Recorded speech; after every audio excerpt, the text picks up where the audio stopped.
Hello guys. Mega love shoutout sa inyong lahat.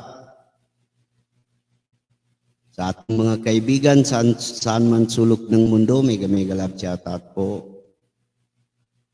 Mga kaibigan natin, mga OFW, good morning sa inyong lahat. 1 million in the house. Thank you so much.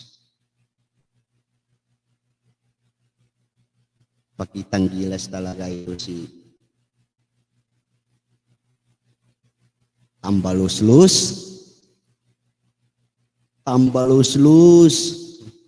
Hello, Ma'am Ami Cabrera. Mega love shoutout. Good morning, Ma'am Ami. Good morning. Thank you sa like done.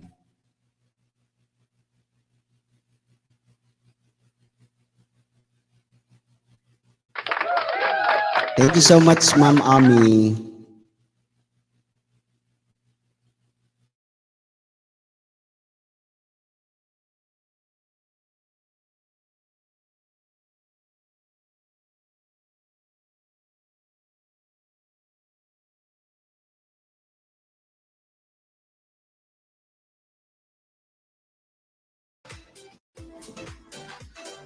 Honorable Ferdinand Martin Romualdez, Speaker of the House of Representatives, 19th Congress of the Philippines, National Security Advisor, Secretary Eduardo Año, Executive Secretary Lucas Bersamin, Your Excellencies, distinguished participants, ladies and gentlemen, good evening. I understand many of you are probably still thinking about the US elections, and it's understandable, but advancing a rules-based maritime order is our focus in the next 2 days. And the reason is simple. South China Sea, we're witnessing an alarming erosion of the rule of law. It's too complex a problem that there seems to be no solution in sight. Doing something could be seen as escalatory. Doing nothing could invite more aggression.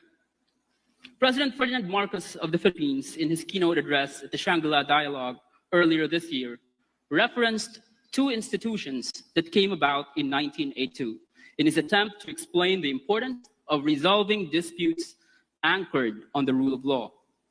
First, in that year, the international community completed negotiation for the UN Convention on the Law of the Sea, a landmark treaty that was envisioned to govern the world's oceans and seas and promote their equitable use. All claimant states to the South China Sea dispute are parties to the 1982 UNCLOS, including China. It is important to note that the Law of the Sea Convention was one of the first, if not the first, international legal instrument that the People's Republic of China negotiated at the UN. China and other littoral states of the South China Sea, the Philippines. Hello, Ma'am Mercy po. Mega love shoutout. Good morning, Ma'am Mercy po. We Thank cannot you so much for coming. procedures to deal with our disputes today.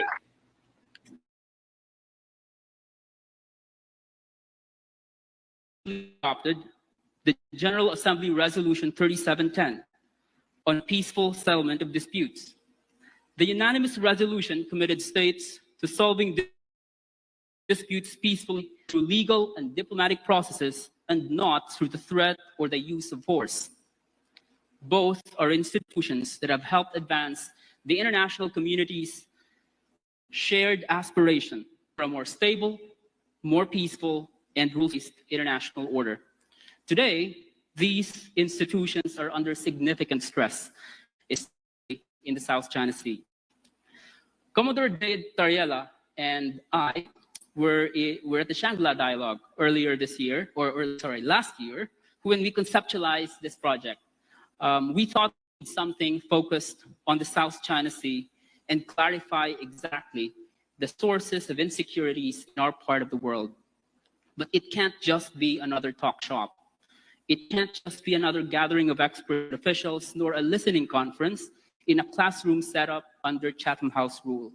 We needed something more impactful. In the age of fake news and disinformation, we needed the experts to be shaping political and policy discourse, not the propagandists and influence operators.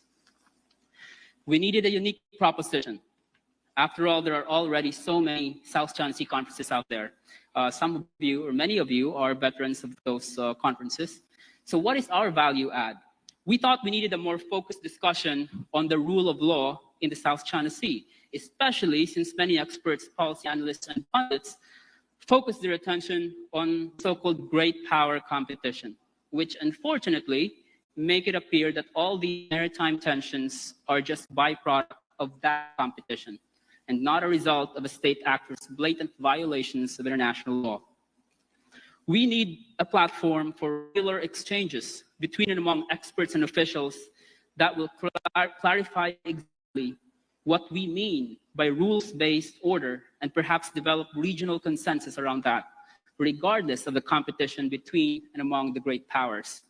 So our task over the next 2 days is to have an honest conversation about this so-called rule-based international order in relation to the South China Sea.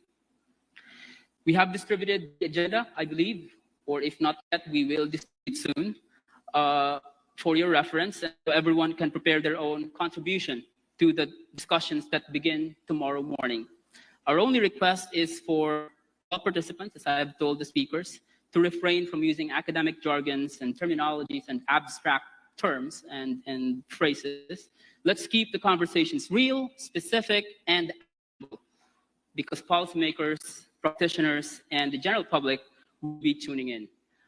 That's it for agenda setting, but before I hand over to our distinguished speakers tonight, let me just take this opportunity to National Security Advisor, Secretary Anyo, Executive Secretary Luis Bertamin, PCG Commandant Admiral Ronnie Gaban, Commodore J. Tariela, Commodore Nelson Mang, and other PCG officers, and all our partners in the Philippine government for making this dialogue happen.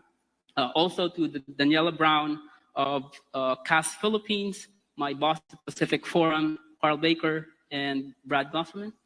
My students who are somewhere at the back working so hard to deliver the best dialogue possible. So I look forward to productive 2 days ahead. Thank you so much.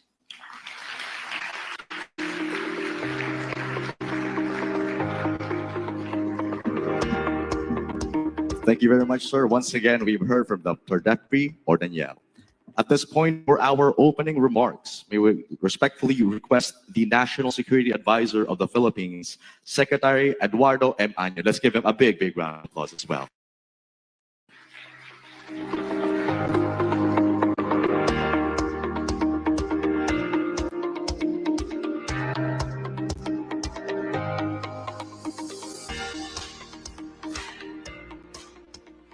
Executive Secretary Lucas Bersamin, sir.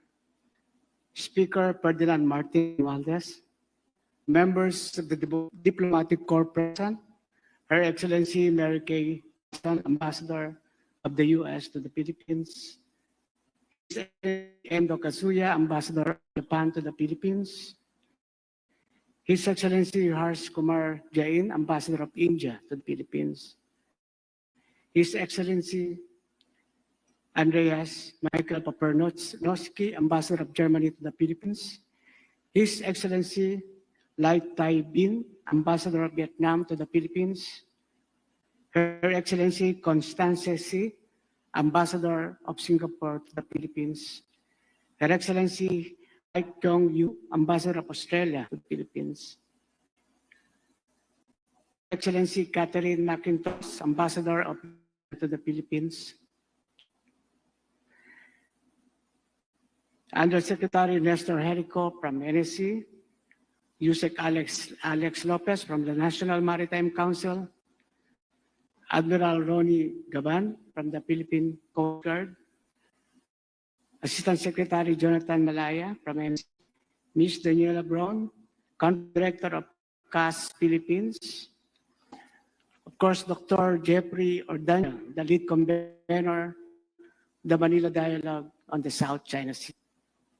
Officials and representatives from the national government agencies, speaker and participants of the Manila Dialogue on the South China Sea, friends from the media, honored guests, ladies and gentlemen, good evening. At the Manila Dialogue in Singapore earlier this year, President Ferdinand R. Marcos Jr. emphasized the importance of resolving maritime differences in the South China Sea based on while respecting the legitimate interests and legally settled rights of all parties.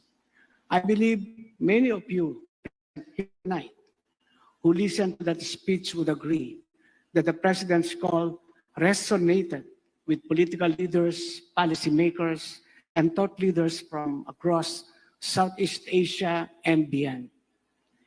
In response to that principled call to promote a rule-based order, it is my honor to welcome you to the inaugural Manila Dialogue on the South China Sea.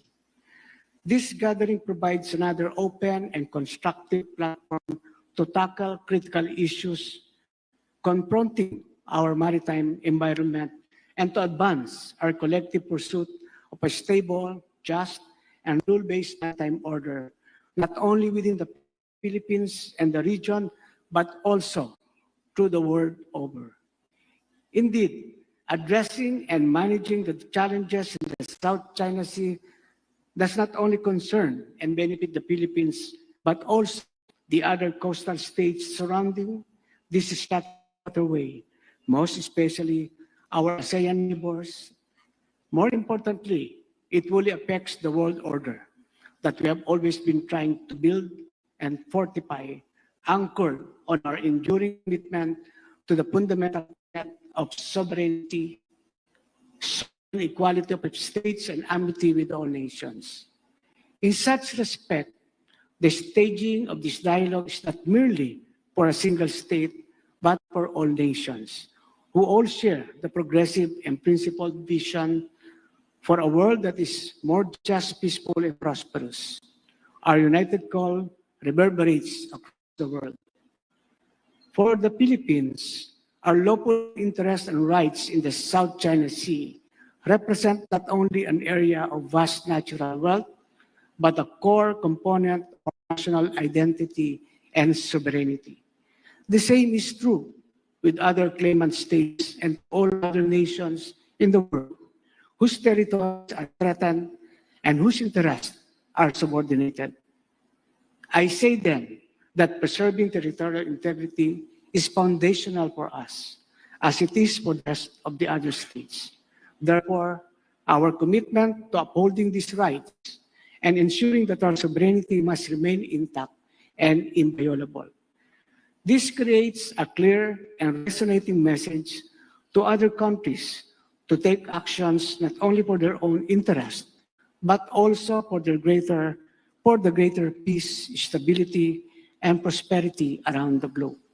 This is because we all envision a thriving ASEAN and a secure and stable Indo-Pacific region that really enables coastal states to explore and exploit and conserve and manage their maritime wealth, thereby promoting sustainable use of resources. As we all know, these waters hold immense value for our nation's human and food security, economic resilience, and environmental health. It should therefore be our collective duty to responsibly steward these resources, ensuring that they serve the needs of today's generation while preserving them for those of the future. In the same vein, we must lock our arms in rejecting any actions that threaten the sustainable management of these resources or that jeopardize the livelihoods of our coastal communities. Maintaining regional stability remains a critical objective. The SCS is a vital international waterway, essential for commerce, security, and cooperation. As the Philippines defends its own rights and stands firmly with other nations to protect whatever endangers and compromises ours, we also recognize our responsibility to foster an environment of peace and stability that benefits the broader region. This requires a sustained commitment to a rule-based order, one where international law, not power dynamics, dictates the rights and responsibilities of the states. We face a choice, either uphold a world governed by rule of law or risk a return to a world governed by power alone.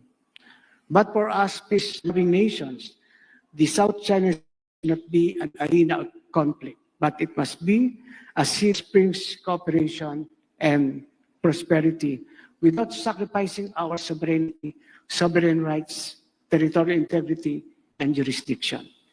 This is why we are here. The Manila Dialogue is our response to a reality we cannot ignore.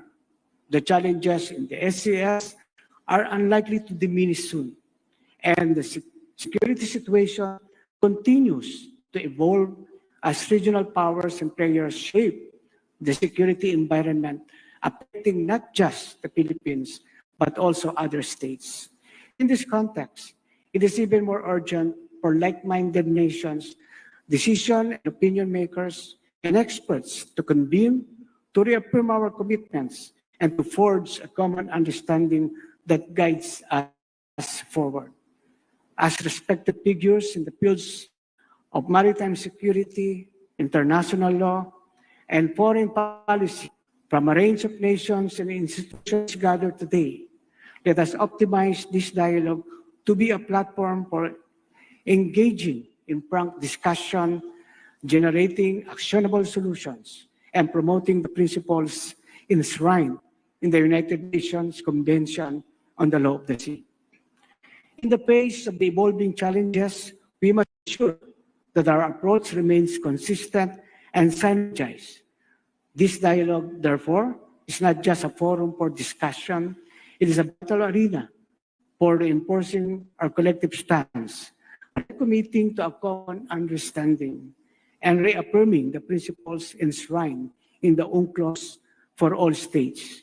It is a shared space where diverse gathering underscores our collective commitment to positive engagement under a rule-based international order, presenting us a tremendous opportunity to exchange insights and lay out pathways that benefit all.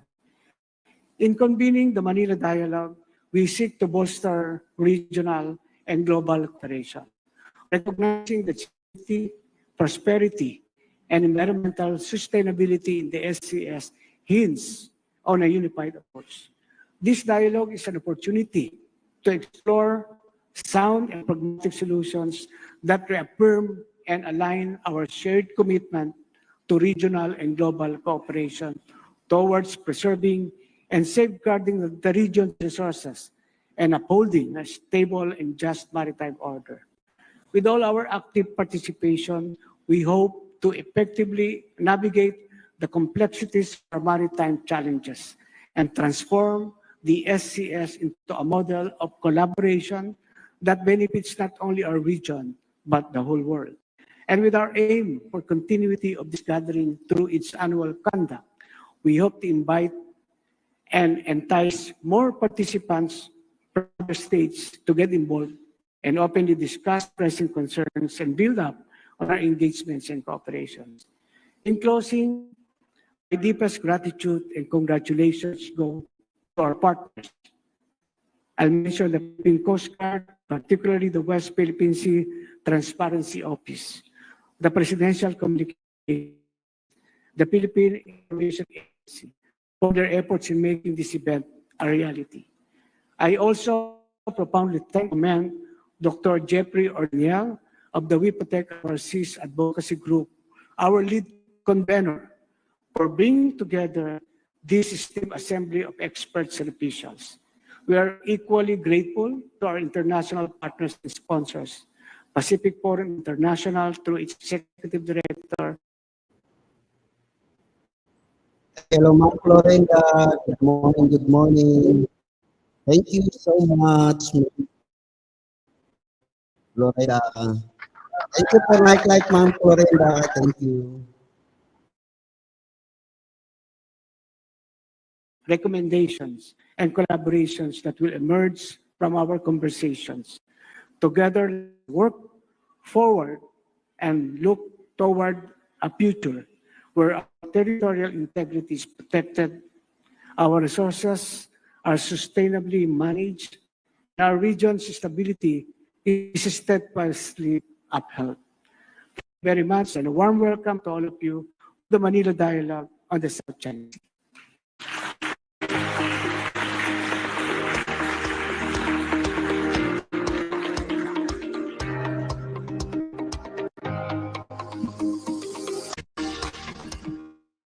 There we have it. We just heard from the National Security of the Philippines, Secretary Eduardo M. Año. Thank you very much for that opening remark.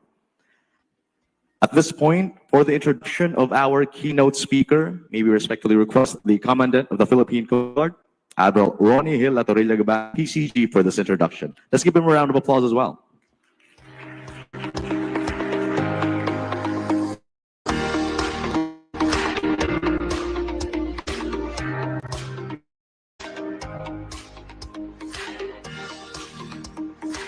Your Excellencies, friends, ladies and gentlemen, good evening.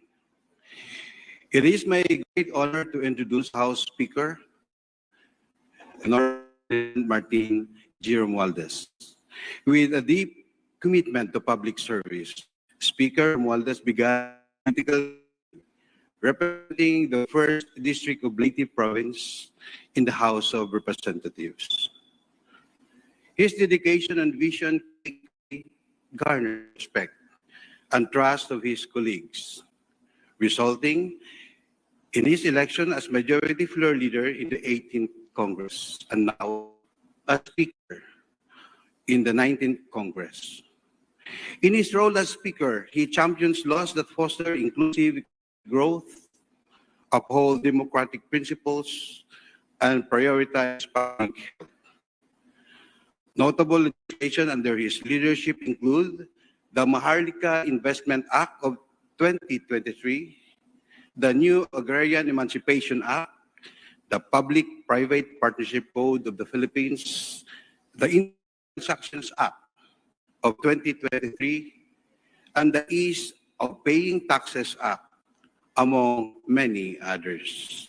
Speaker Romualdez's leadership signifies a steadfast to serving our nation and its people with integrity, compassion, and vision. Ladies and gentlemen, please join me in welcoming House Speaker, the Honorable Ferdinand Martin G. Romualdez.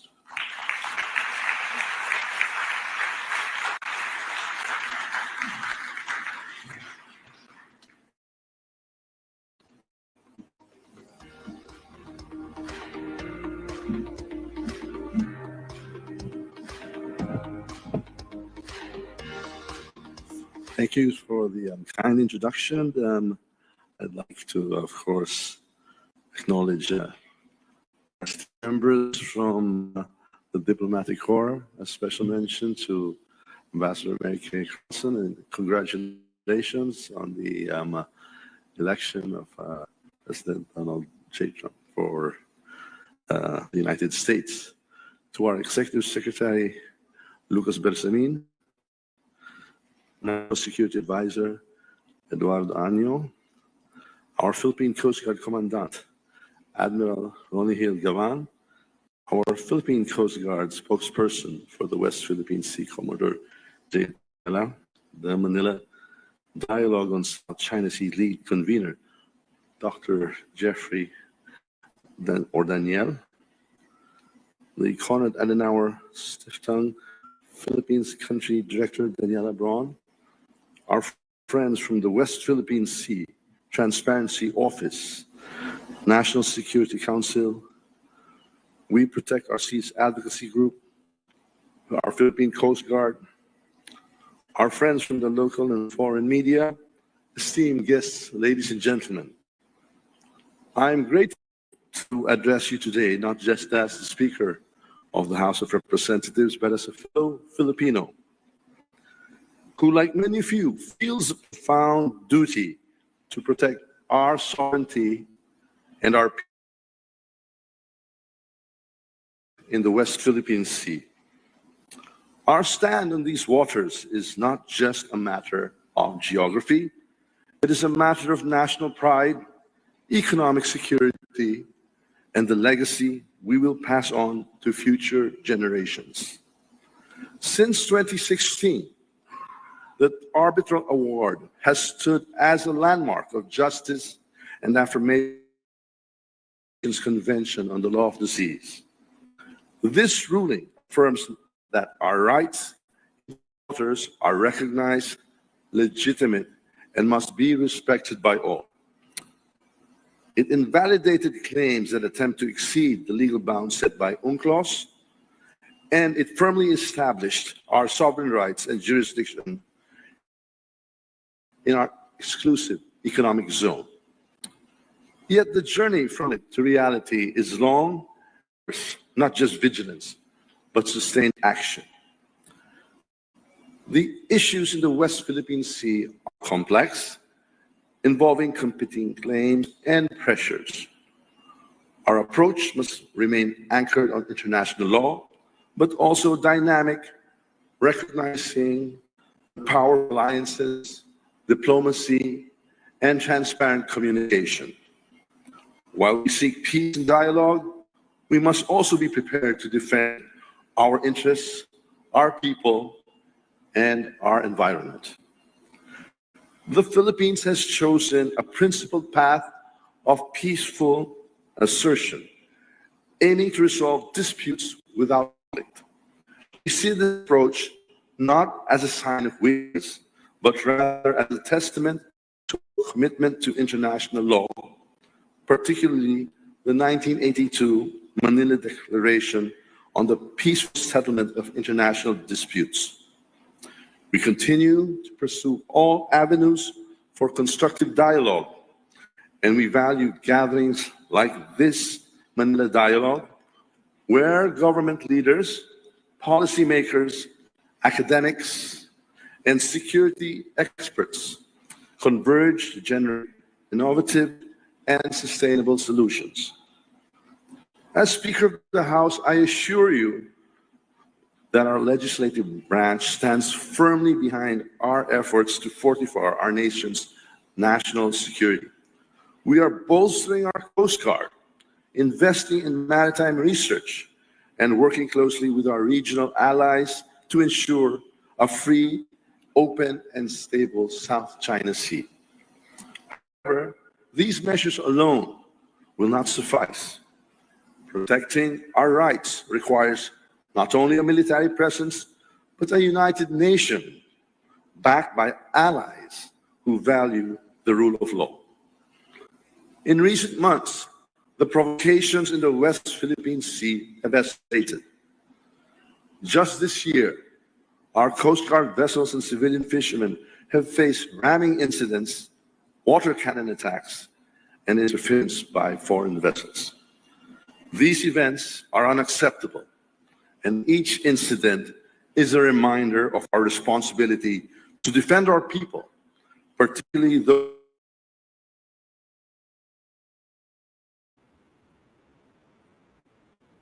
Ayaw pa. Piling presidente hinuyupak. Walang hiya.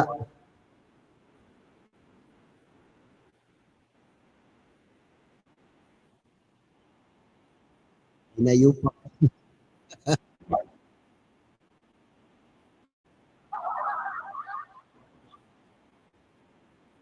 Wala ka ng buhok. Walang hiya.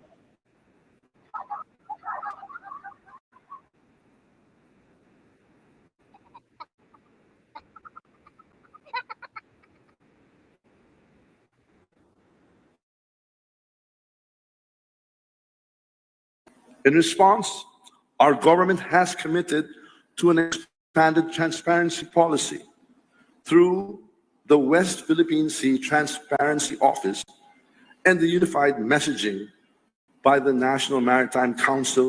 We expose illegal activities and build global support for our positions.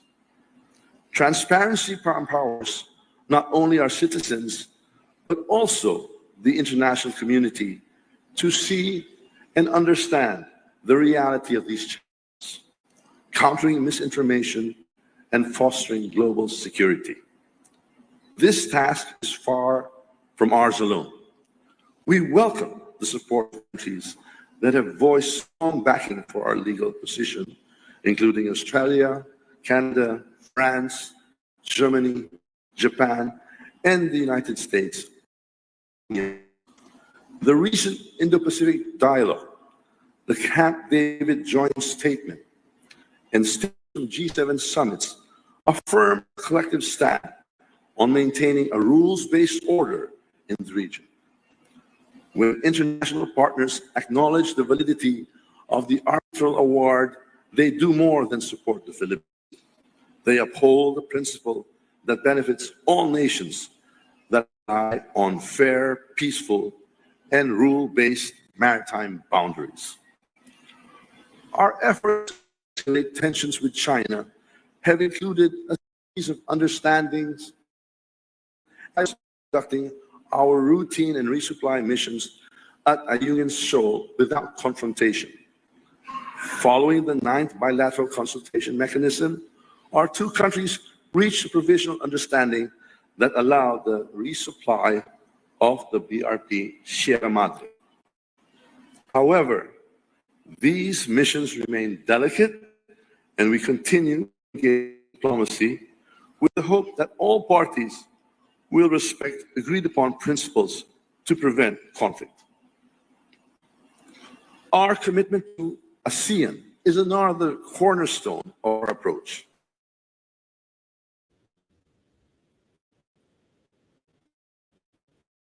Boses pa lang, buhaya na. Buhaya. Marunong ka na magsasalita ang buhaya.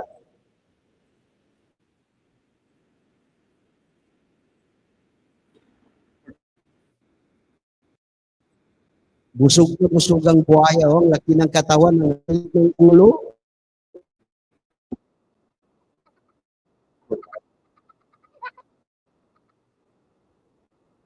Ganito pa lang buhaya.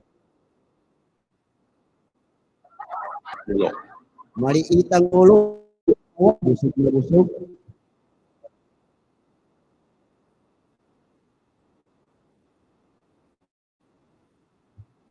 Ang lakas ng ambisyon mo.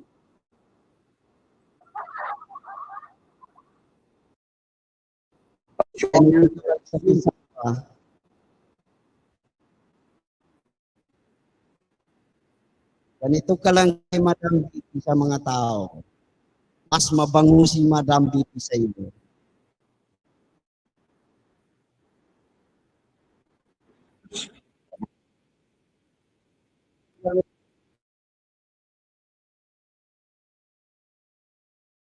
In the West Philippine Sea. By educating our citizens and amplifying our message globally, we empower Filipinos to serve ambassadors of our national interests. It is through this collective consciousness that we draw a shared resilience and a commitment to defend what is rightfully ours. As we look ahead, let me be clear. Defending the West Philippine Sea is not a task we can defer to future generations. The time to act is now, and this is a task for all sectors of society, from our fisher folk to our military, diplomats to our legislators. Each of us plays a role significant in safeguarding our future. The waters of the West Philippine Sea hold resources that feed millions. They support our economy, and they are integral to the national legacy we must preserve for all Filipinos. In closing, let us remember that our stand is about more than territory. It is about principles. It is about asserting that every nation, regardless of its size or power, deserves respect for its sovereignty. It is about proving that the rule of law is a force stronger than aggression. And it is about ensuring that our children and grandchildren inherit the Philippines is secure, respect, and sovereign. Together, let us move forward with unity, resilience, and an unbreakable commitment to peace. This is a journey we embark on, not for ourselves alone, but for the generations of yet to come. Our cause is just, resolve is strong, and with the support of our allies and the solidarity of our people, we will uphold the dignity and the sovereignty of the Philippines. Thank you, and may our united efforts for peace, stability, and prosperity to our beloved nation. Mabuhay.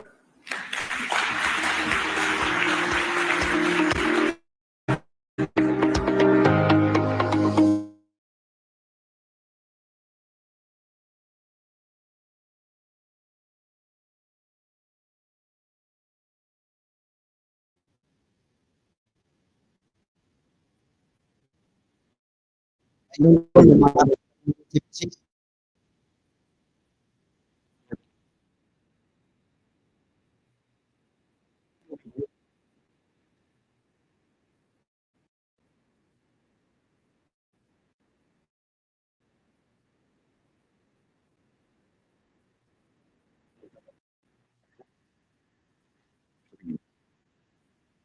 Pinapitan ng mga chip-chip.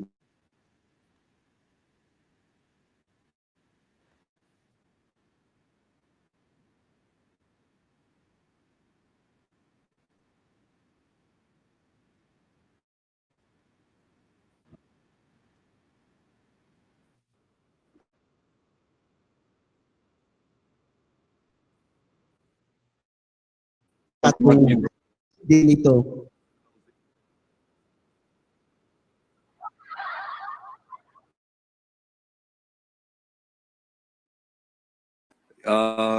Foreign guests who are taking part in this dialogue, stakeholders of the West Philippine Sea, South China Sea.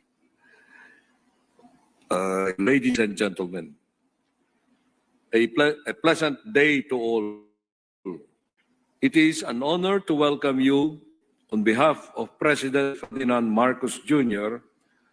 2024 Manila Dialogue on the South China Sea. He has prepared this message that calls for collaboration grounded in respect for international law and shared prosperity as we navigate the opportunities and challenges that the South China Sea presents to all our nations. In this spirit, I am privileged to deliver his message. Let me begin. Here at the Manila Dialogue on the South China Sea, we gather as builders of a shared future, one that demands that we choose cooperation over conflict. The sea has long been seen as both a giver and a taker. It can nourish us and reveal the perilous tightrope we walk in our maritime endeavors. With the track 1.5 dialogues with academics and stakeholders, we ventilate ideas and perspectives, while the government seeks peaceful, constructive ways forward in line with the 1982 Manila Declaration on the peaceful settlement of international disputes. Even as we explore all avenues toward promoting and preserving the national interest, we emphasize that the Philippine entitlements under UNCLOS were affirmed by the 2016 Arbitral Award, and our policies will remain anchored on these instruments.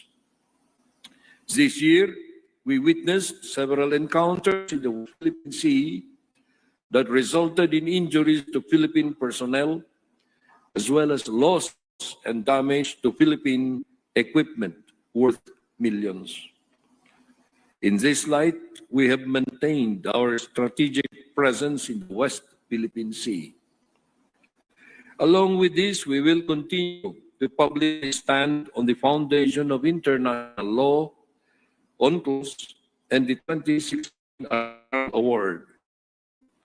The Philippines also rejects and denounces excessive claims and aggressive actions as they undermine the rule of law and the very principles that ensure peace and stability in our region. Keeping with the hope of open dialogue, we will continually pursue broad public diplomacy and awareness efforts. We seek to empower our citizens to become ambassadors for our cause and foster a profound national consciousness of our interest in the West Philippine Sea. As we inform our citizens and the global community, we foster a deep appreciation for the rule of law and garner broader support for our position.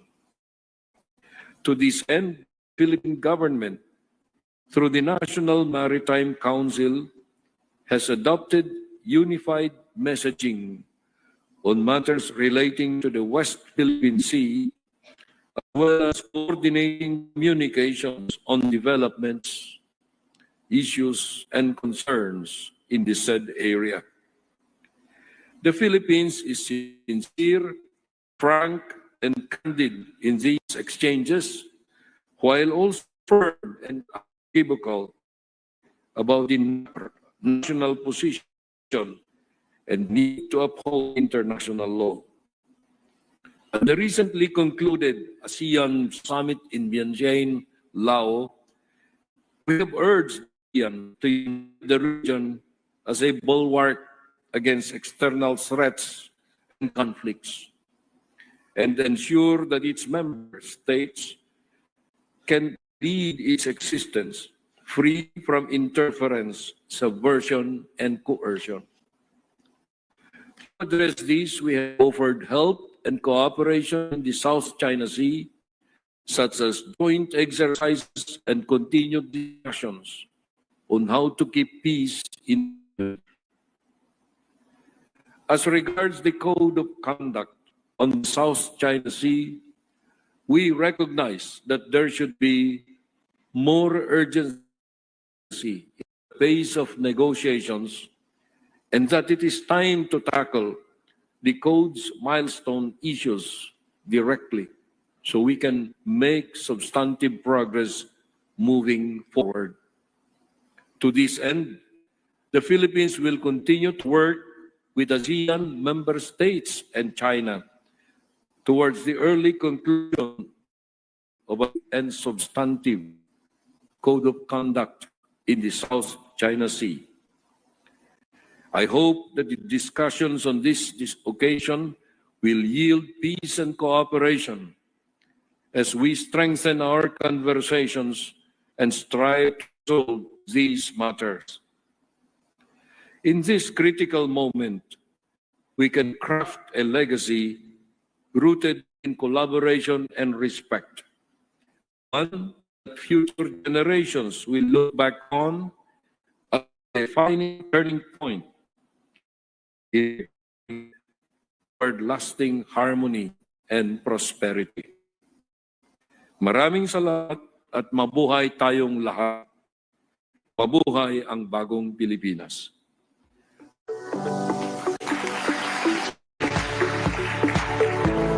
Closing, on behalf of President Marcos, I thank you for your dedication to fostering a stable, cooperative South China Sea. May dialogue strengthen our resolve to work together and ensure a future of shared prosperity and harmony. Maraming salamat sa inyo.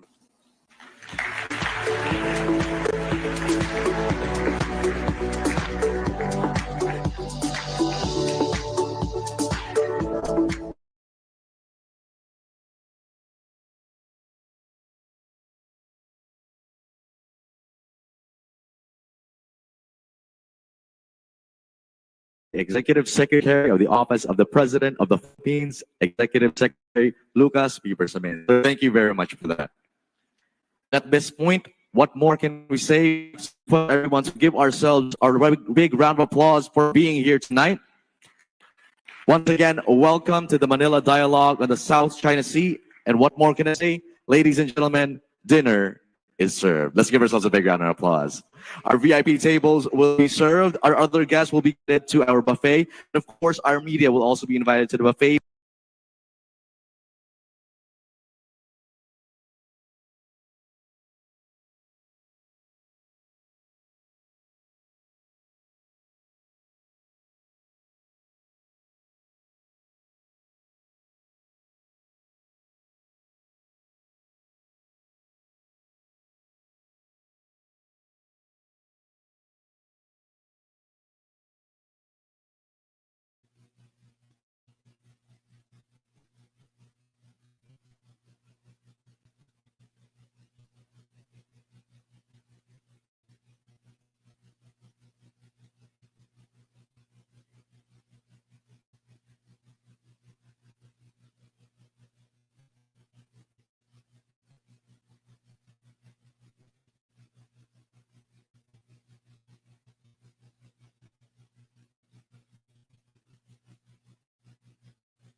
Kahit na ika'y nahirapan, sinikap mong iahon ng bayan. Korupsyon na droga'y nilabanan, tinutugis mo ang kasamaan.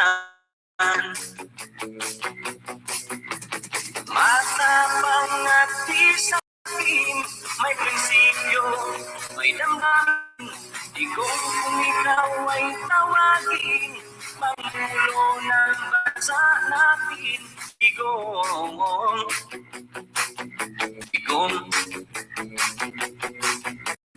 igong. Pilipinas ay inilis mo.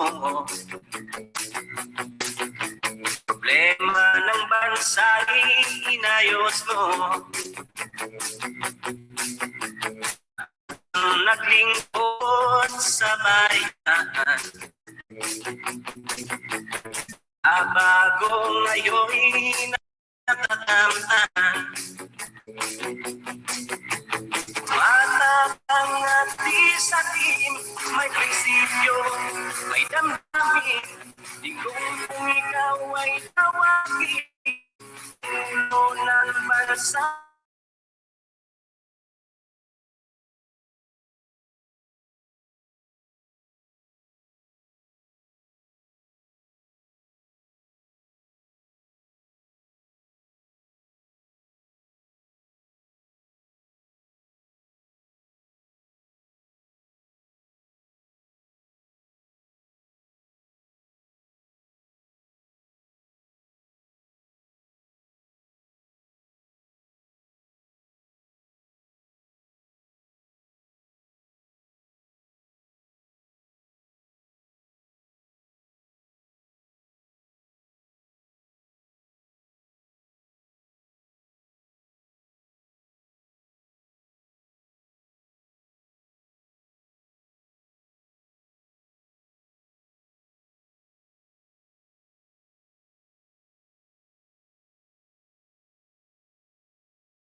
Sorry guys, blackout.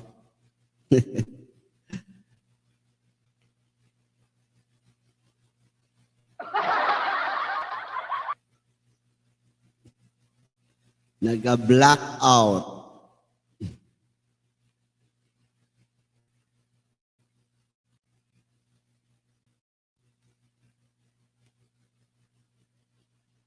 Mayroon nang namamaalam sa membro ng Quadcom.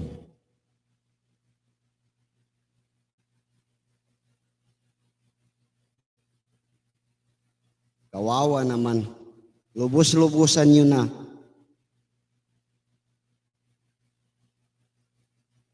Lubusin mo na Benny Abante.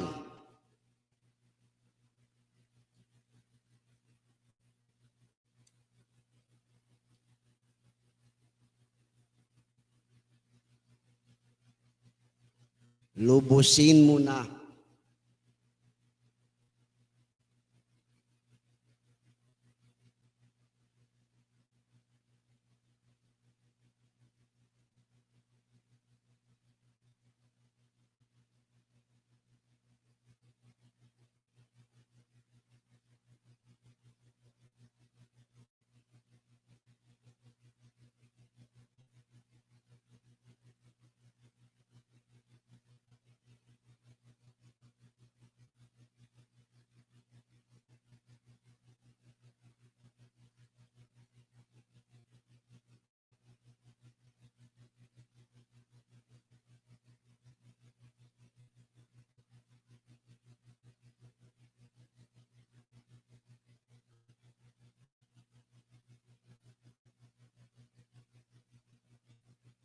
Sila lang ang mabuhay. Tignanin ninyo nasalanta ng bagyo.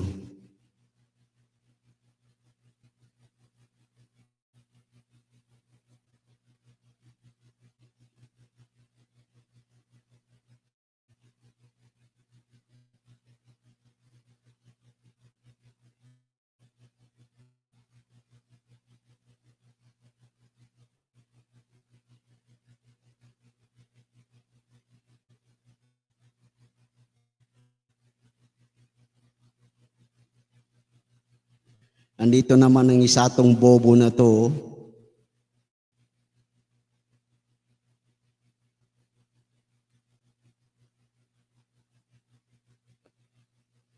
Importante mamerto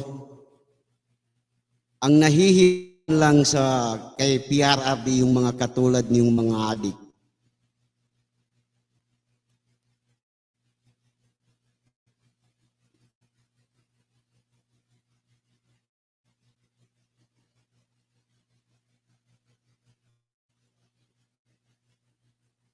Ano, mamerto, may angal. Gusto mo punta ka dito sa amin.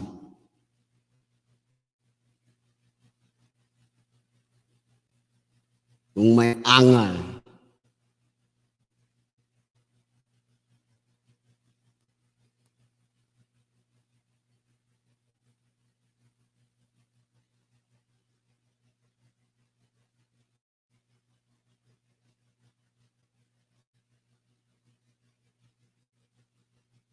Ay, nagko sa taga-Quadcom. Bagay yan ang binabayaran sa taga-Quadcom. Bayad na yan. Pangdagdag pamimigay ng boto.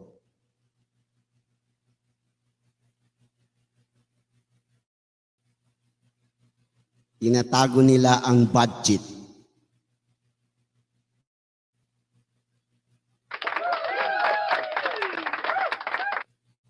Walang kwentang itong taga-Quadcom.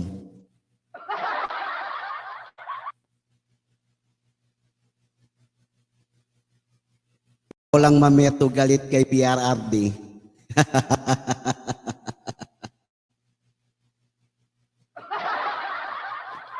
Ikaw lang mameto.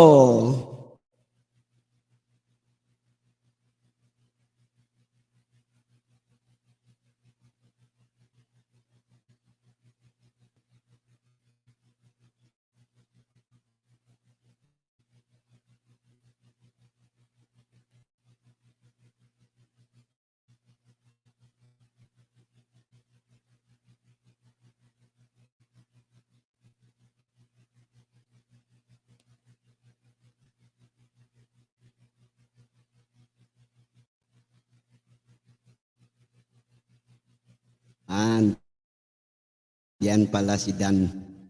Baklang Hernandez.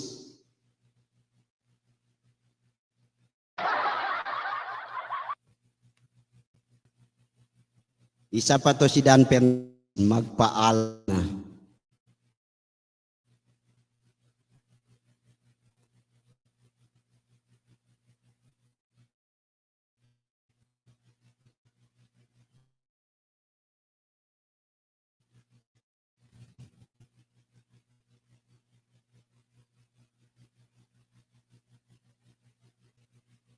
Mamerto, basahin mo ito.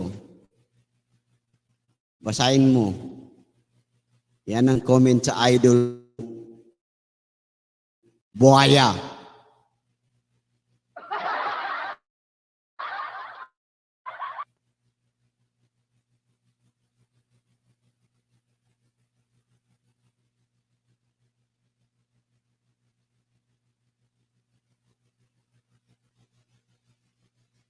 Nagre-report pa itong chip-chip na sa kanyang amo.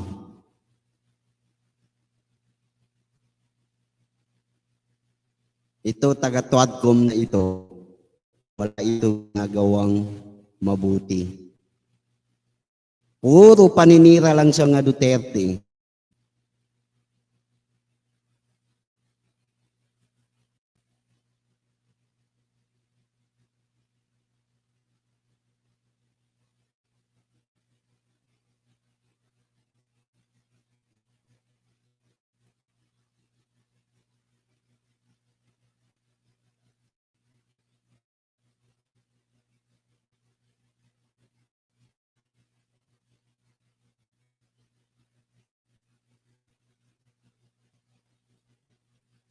Mag-report mo na sa kanilang amo.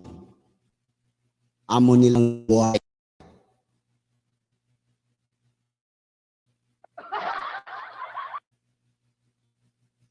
Guys, huwag nating kalimutan si Pastor Kibuloy.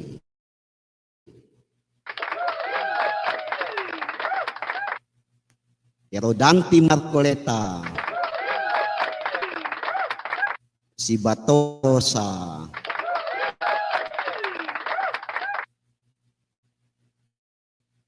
Si Christopher Pongo.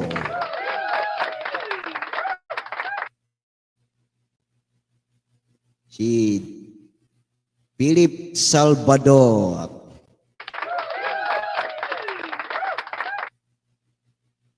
Si Jimmy Bondok.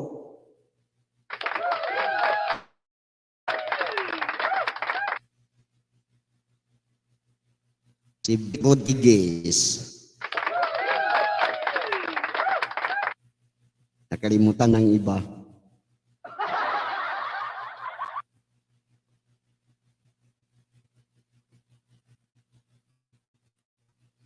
Si Pastor Kibuloy, guys, hindi na yan mangungupit dahil tignanin niyo ang QGC. Kung si Tambalos-los lang yan, wala ang QGC. Pero si Pastor, kung sinong nakakita ng QGC, ang ganda-ganda talaga.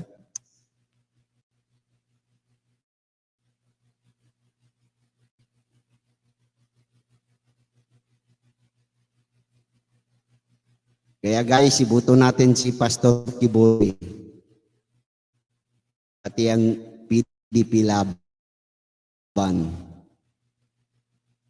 Sila lang kakatulong sa atin. Sila lang may mas malapit sa bayan.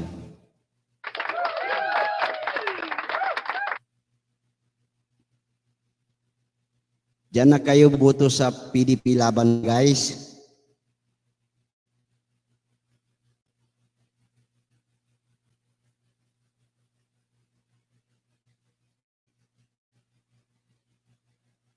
Mayroon nang magpapaalam sa Quadcom. Mangiyak-ngiyak na yan.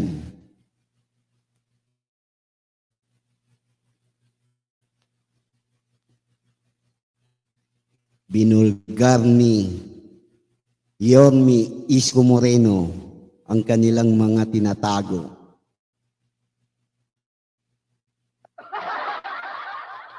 $11 million in the house, palike-like lang po. Thank you so much.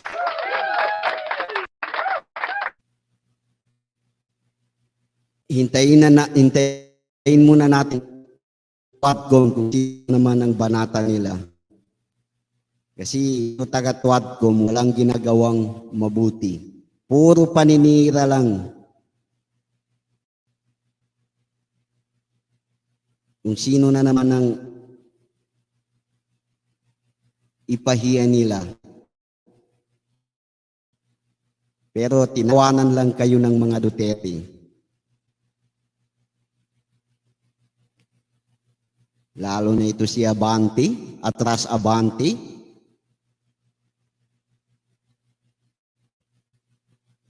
May cross pero hindi pa rin nasusunod.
Thank you sa 9 in the house.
Guys, hintayin natin ang Quadcom.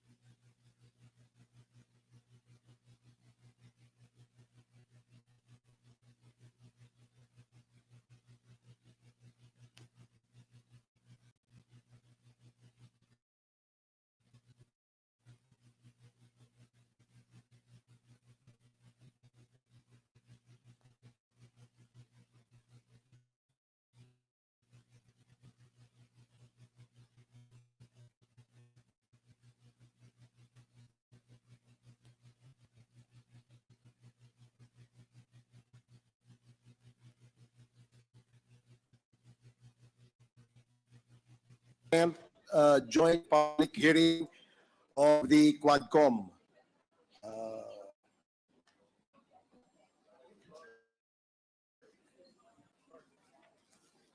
On behalf of the Committee on Dangerous Drugs, the public hearing is now called to order.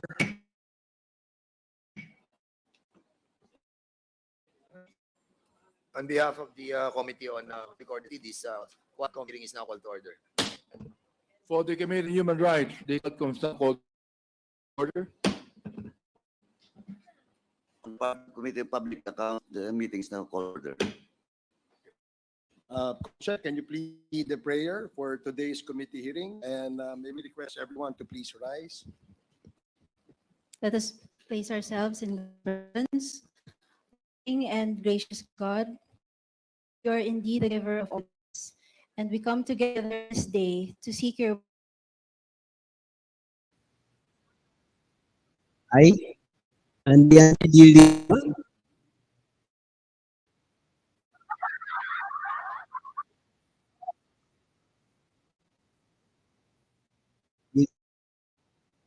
Ng mga drug lord. Si Garma, hindi pinapunta sa Senate.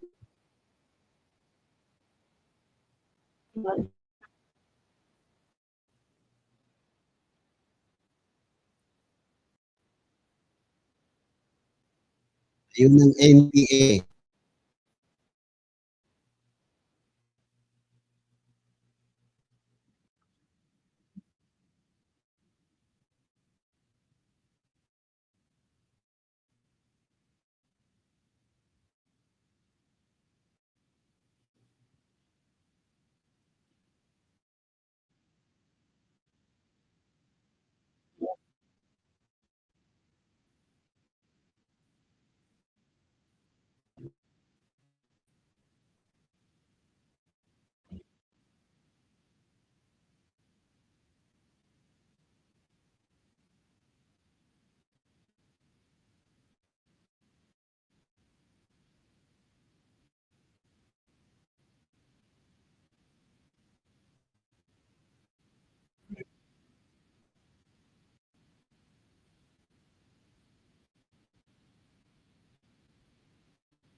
Is the roll call of members and the acknowledgement of resource persons.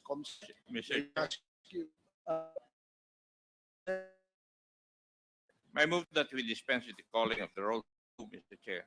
There is a motion, dispense with the calling of the roll, duly seconded, and hearing no objection, the motion is. The next of the agenda is the approval and reading of the minutes of the held last October 22, 2024. Is there any motion?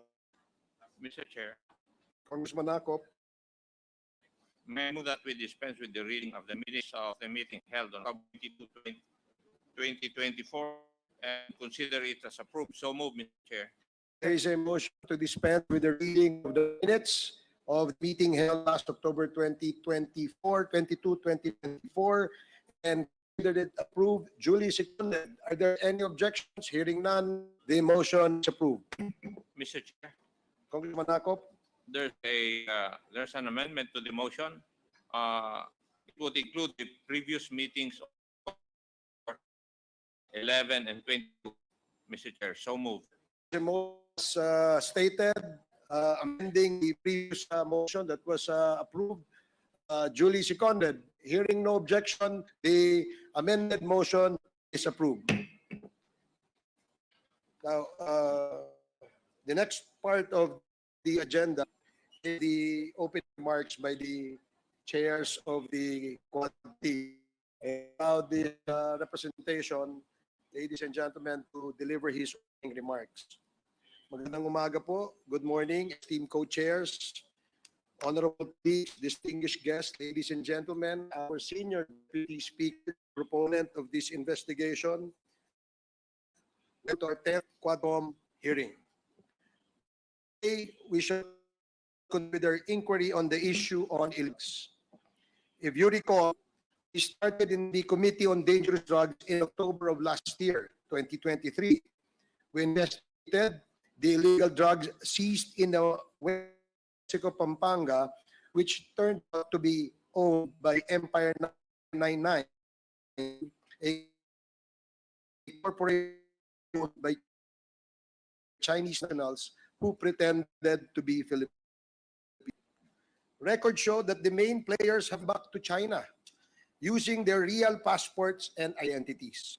To date, Quadcom has initiated the feature proceedings of all their assets here in the country through the Office of the Solicitor General. The Quadcom now discovered that it was but the tip of the iceberg. Empire 999 is not alone in this illegal activity. Other corporations may have been formed to cover or mask this activity, as evidenced by their interlocking sets of incorporators, all the way leading to personnel who are long suspected of illegal drug activities, namely Lin Wei-Xiong and Mr. Michael Yang, the former economic advisor of President Rodrigo Roa Duterte. This discovery led us back into the past. Witnesses now claim that powerful people associated with two Chinese have facilitated the entry of illegal drugs into the country during the administration. We have invited all these personalities today so we may know whether or not they have any involvement in illegal drugs, and we shall listen to their side later. We shall also resume the hearing on the extrajudicial killings that took the life of more than 20,000 people during the last administration's war on drugs. In our past hearings, names were mentioned, admissions were made, witnesses and resource persons appeared, questioned, vetted. Forced admissions in any way was never part of Quadcom. We not have extracted yet the information fully from them. We never put words in their mouths. Whatever testimonies and affidavits they presented before the Quadcom were given by them freely and voluntarily. We may be accused of providing entertainment and likened to a gag show, but who is laughing? On the contrary, the one who said that must be so full of himself that he didn't notice that the joke was on him. We are not here to pin down nor exonerate anyone. All we wanted was to know the truth. The same truth that the people have been longing for, most especially by families of murder victims and the victims who survived. We intend to use these truths in crafting legislation, some of which we have already filed, as well as make recommendations to any agency to plug loopholes if any is discovered. If along the way people are available, it is our duty to make sure that justice is served. There is nothing funny about it. We only mean serious business. We have reached this point because in the course of the investigation, we found very disturbing facts and questions needing answers. We owe people. As public servants, we pledge loyalty to them and voted us in office. We serve them. We will not come to exonerate ourselves and claim our innocence in the face of overwhelming evidence. Now, if I may, I invite all to look at the screen and see the inconvenient truth. These numbers are from the official PNP reports as published both then and recently last October 21, and not just the stories by the Quadcom. Ikumpara po natin ang unang 2 taon ng Duterte at BBM administration. Tingnan po natin ang total ng krimen o tinatawag na index crime volume. Sa unang 2 taon po ng Duterte administration ay nakatala ito ng 217,830 krimen. Samantalang sa parehong panahon naman sa BBM administration, ang krimen ay bumaba ng napakalaki. 83,059 o nangangalo bawas ng 61.87% sa index crimes. Any claim to the contrary is but a figment of the imagination and pangalawa, tingnan po natin mula July 2016 to December 2017, ang may mga namatay o pinatay na 4,354 sa mga police anti-illegal drug operations, habang 16,000 naman at 355 naman ang pinatay ng mga riding in tandem at mga di pa kikilalang mga salarin. Noong 2018, inilagay ng PNP sa kategorya ng CUI, side cases under investigation, na umabot sa talang 23,807. Samantalang mula July 2022 hanggang katapusan ng 2023, ang bilang ng mga sa mga legitimate police anti-illegal drugs operations ay 73 lamang po. Pangatlo, may kabuuan na 115,435 na anti-drug operations na nakali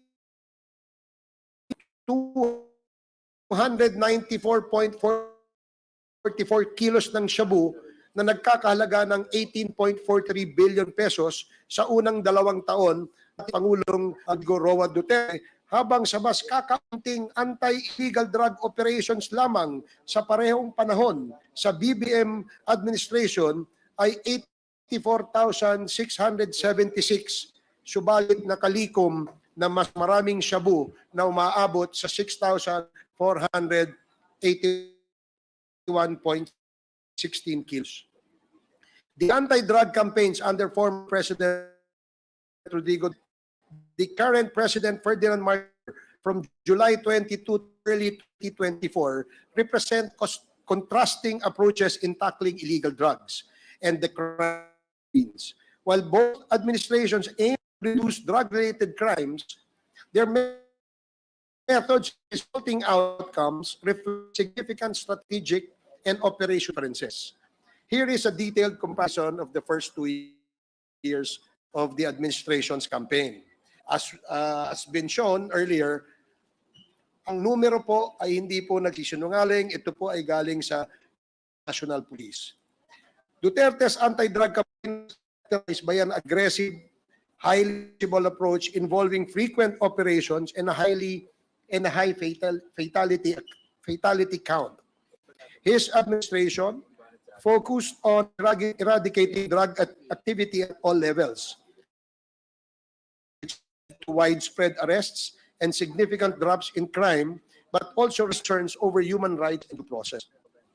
In contrast, the Marcos administration appears to have adopted a more refined approach with an emphasis on improved crime-solving rates and efficiency in enforcement.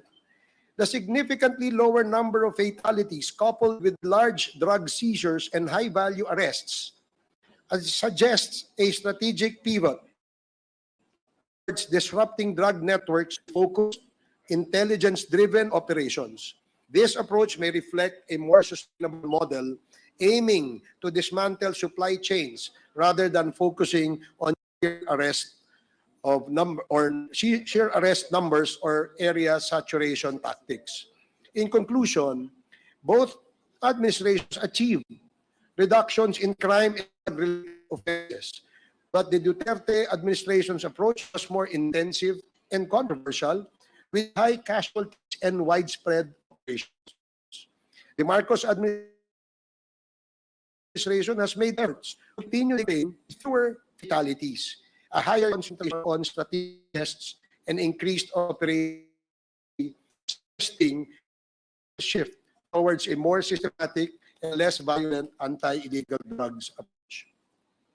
The numbers mentioned above are numbers. Sa totoo lang po, hindi namin alam ang mga tunay na pangyayari sa likod ng mga numerong ito hanggang nag-umpisa ang ating investigasyon. Ang sinabi na ating lahat na kwento ay ang karamihan ng mga pinatay ay kagagawan ng mga vigilantes na hindi pa nakikilala, habang ang mga natitira ay biktima naman ng legitimate police operations kung saan ang mga pinatay ay sinabing ng laban. Sa mga testimonyang malayang ipinahayag sa ating mga pandinig, ay naipakita na marahil dito ay bunga ng pamamaslang ng mga operatiba o pulis na inutusang pilitin ang mga nahuhuli na manlaban upang tuluyan na silang mapatay. Sa pahayag ng dating Pangulong Duterte sa Senado, sinabi niya na totoong sinabihan niya ang kapulisan na mag-encourage o himukin ang mga suspects na lumaban upang patayin na sila at nang sa gayon ay matapos na ang problema. Mas nakakagipal ang mga pahayag na may pabuya o reward ang mga operatiba makakapatay ng mga nasa listahan ng drug personalities. Hindi ito maikakaila sapagkat marami na ang nagsabi, kabilang na si dating Special Assistant to the President na ngayon ay Senador Bongo, sa kanya mga interviews noon, kasagsagan ng war on drugs. Ang pangakong pabuya ang malamang na naging dahilan ng paglobo ng dami ng pinatay. With the validation of the so-called narco-lists, names may be added at will, whether or not the person is a drug personality, as in the case of General Wesley Barayuga, whose name was added to the list way after he was killed. May mga nagsasabi na maganda ang mga naganap na patayan sapagkat mga drug lords naman po ang napatay o ang mga adik na kriminal. Subalit sa aming investigasyon, lumalabas na may mga ibang drug lords nga na napatay, subalit ilan lamang, samantalang madaming mga malalaking drug lords ang nagpatuloy sa kanilang gawain at na protektahan pa ng gobyerno, bigyan pa ng titulo imbis na maimbestigahan.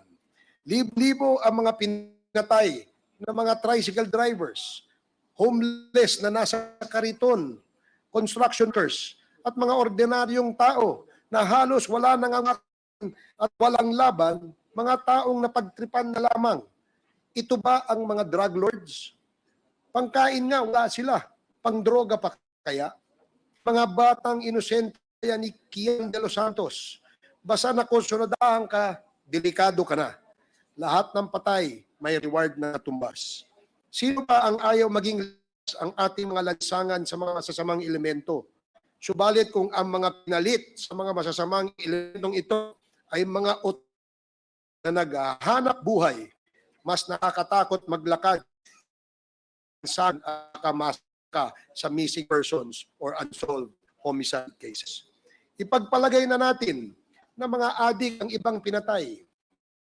Bakit pa tayo nagdaan ng daang-daang milyon sa pagpatayo ng mga drug rehab centers kung papatayin din lamang natin sila? Ito ba ang dahilan kung bakit hindi nagamit ng full capacity or in full capacity yung ating mega rehabilitation center na nandoon sa Nueva Ecija? Pag drug addict ba, wala ka na mabuhay dahil wala ka ng silbi sa buhay? Ang ay mga tatay, nanay, anak, kapatid, o mga membro ng pamilya na may mga nagmamahal. Napakinggan natin dito ang kanilang mga naulila. Sila ay kawawa at kanuslo. It's really sad that human lives were lost and wasted just to prove. Hello, hello, Filipino boy. Mega, mega love shout out. Thank you for coming, Filipino boy.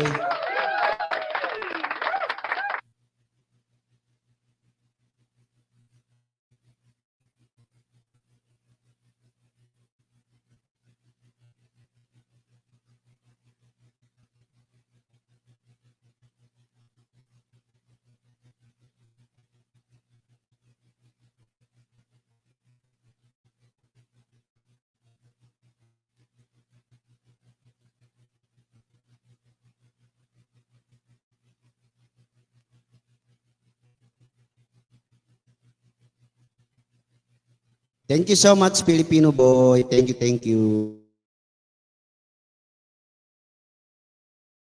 A point that we are against illegal drugs. The right to life is paramount as it is God-given and precedes all other human rights. Without life, there can be no rights. Quadcom will not sit by in the face of all these disgrace. We intend to get to the bottom of all these issues fairly, honestly, and truthfully. Hiningi po namin ang inyong buong pagtitiwala. Hindi po kami nag-aakusa sa politiko ano pa man. Kayo po ang humusga. Inilalatag lamang namin ang aming mga impormasyon at katotohanan base sa mga salaysay na pangyayari at mga bentong nakap sa aming mga pag-iimbestiga. Tuloy po ning babantayan at sisiya sa atin ang mga aligasyon, informasyon para mapangalagaan ang ating ban. Maraming salamat at maganda po sa ating lahat.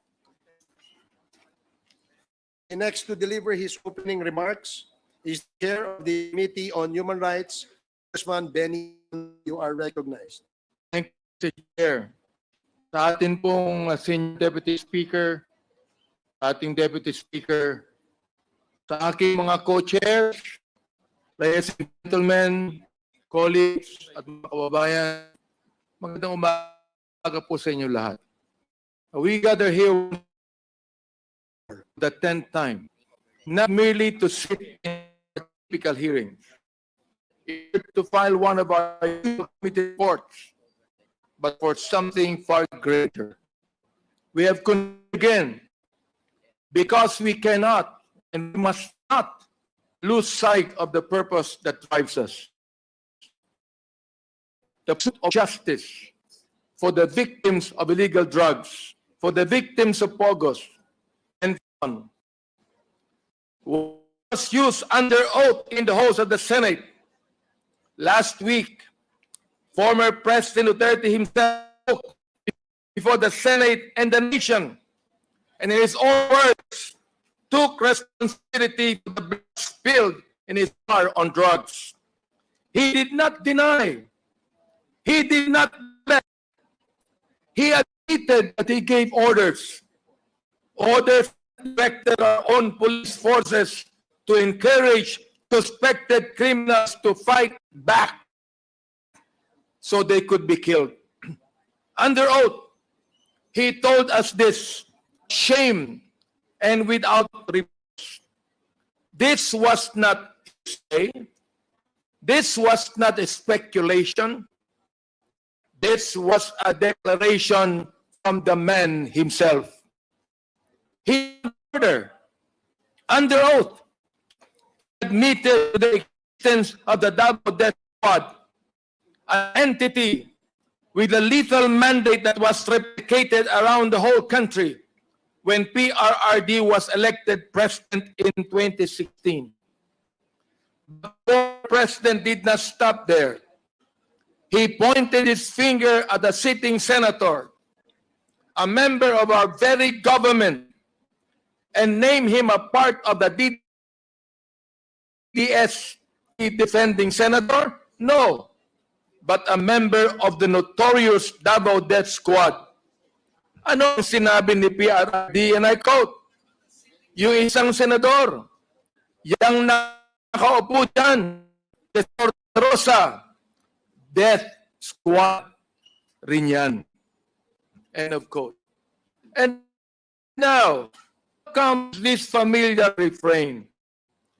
It was all a biro lamang daw.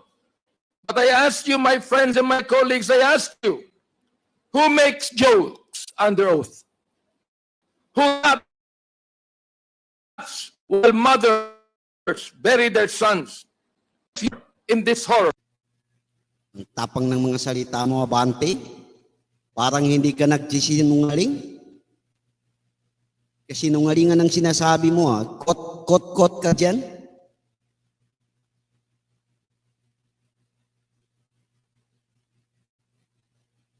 Sarap ang bunutin ng dila mo.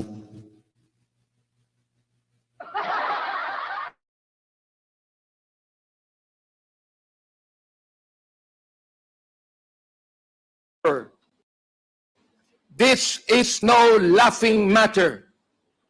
The lives lost the grief that lingers, the blood spilled in our streets. These are not punchlines in a cruel joke. These are lives, young innocent lives taken from us. But perhaps we should not be surprised. Perhaps we should not be shocked that this issue, the sanctity of life, is treated so trivially. For we have seen time and time again how human life has been cheapened, how easily these men speak of death, how casually they wash hands of the blood of the innocent. As Proverbs 31 verse 8 and 9 reminds, and I quote, "Open thy mouth for the dumb in the cause of all such as are appointed to destruction. Open thy mouth, judge righteously, cause of poverty." End of quote. And to raise voices for those who cannot speak, to seek righteousness for those who have been silenced, and to demand justice for those who have suffered unjustly. This, my friends, this is why we must not falter. This is why we must not rest, why we must not turn away. We have a responsibility, not only to the victims, but the nation. We must continue this work, unyielding, unrelenting, uncompromising. Mga kasama, we have the statement of the former president. We also have testimony and evidence that corroborates what he said under oath. Now, we must hold to account those who have perpetrated these heinous crimes. We must ensure that the cries of the oppressed are not drowned out by laughter. The dignity of human life, that no one, no matter how powerful, is above the law. And as we press forward, let us remember this. We do not stand here alone. We stand with Kian. We stand with a 3-year-old killed by a stroke. We stand with a 9-year-old killed in Caloocan, and the death certificate showed that he died of pneumonia. We stand with a tricycle driver gunned down just because the Lord rode in his tricycle. Ladies and gentlemen, we stand with every victim of this dark and bloody campaign. The banality of evil must come to an end. We stand for those who cannot speak, for the voices that were silenced too soon, and we stand with the promise, the solemn vow, that we will do everything in our power to ensure this never happens in our country again. So with hearts full of resolve and eyes fixated on justice, let's continue this work. For if we are to be remembered, if the 19th Congress is to be remembered, let it be not for the jokes or the gaslighting, but for our dedication to the truth, our commitment to justice, and our compassion for those who suffered. Mga kaibigan, maraming salamat sa inyo lahat.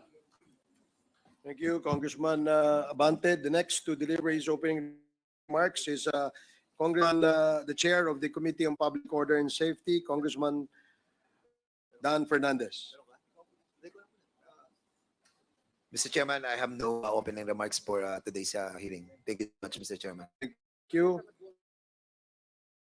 The next to deliver his opening remarks is the Chair of the Committee on Public Accounts, Congressman Caraps Paduano. You are recognized. Thank you, Mr. Chairman. Good morning, everyone. The Joint Committee conducted 10 public hearings. Over the course of these proceedings, numerous witnesses have come forward forcing suspicions of widespread abuses during the Duterte administration's war on drugs. Thus, a significant question has arisen regarding the safety of these witnesses and what they can gain from their cooperation. First and foremost, put record that telling the truth is its own reward. There is inherent value in honesty because it upholds personal integrity, contributes to justice, and fosters trust. By coming forward, these witnesses contribute to uncovering the realities of past actions and ensuring accountability. Their testimonies play a crucial role in maintaining the integrity of our institution and promoting justice and transparency. Having said that, it is the obligation of the House of Representatives to ensure the protection and security of these witnesses. As a legislative body dedicated to uncovering the truth, the safeguarding justice, the House has a duty to support and protect those who come forward in good faith to share their testimony. The House recognizes the witnesses in sensitive inquiries may face steps, intimidation, or retaliation. As such, it is incumbent to take all necessary measures to shield them from harm. Current House of Representatives the authority to directly confer immunity from suit. However, we and our for the Department of Justice Witness Protection Program, which offers both legal protection and additional support. By making this recommendation, we can ensure that witnesses who provide information are shielded from prosecution related to their testimonies in line with the provisions of Public Act number 6981. This action requires the consent of the witnesses and approval of our Speaker. In addition, we consider the option of granting protective custody to ensure the physical safety of resource persons who may be at risk due to their involvement in this investigation. While protective custody does not provide immunity from legal actions, it is an establishment that can provide immediate security during the course of our proceedings. Both actions will require action from the members of the Joint Committee. This ensures that we act transparently and uphold the principles of democracy. Mr. Chairman, before we proceed with the continuation of our inquiry, this representation would like to put on record and address certain critical concerns relative to the conduct of the parallel inquiry of the Senate Blue Ribbon Subcommittee on the drug war implemented during the previous administration on October 28, 2024. To set things into clear perspective, this representation fully recognizes the authority of the Senate to investigate the details of the implementation of the drug, as both chambers of Congress are constitutionally permitted to conduct inquiries in aid of legislation in accordance with our duly published rules. However, while the authority of the Senate will never be put into question, what is particularly concerning is the seeming disregard, proper courtesy, and lack of impartiality by a member of the subcommittee. I am referring to the actions of Senator Ronaldo Bato de la Rosa. Allow me to discuss this data. Senator Bato de la Rosa of participating as a member in a proceeding where he is named one of the individuals involved in the implementation of drug war did not produce meaningful results, but rather cast doubts on the integral process. In fact, prior to the hearing, Blue Ribbon Committee, Senator, that the investigation should be here. This action of a sitting member not only demonstrates disregard to existing rules and processes, but also undermines the integrity of the institution that he is bound to respect. Kung sa simula pa lamang ay gumamit na siya ng impluensya, ano pa ang aasahan natin sa kanya sa mga gaganapin nilang pagdinig?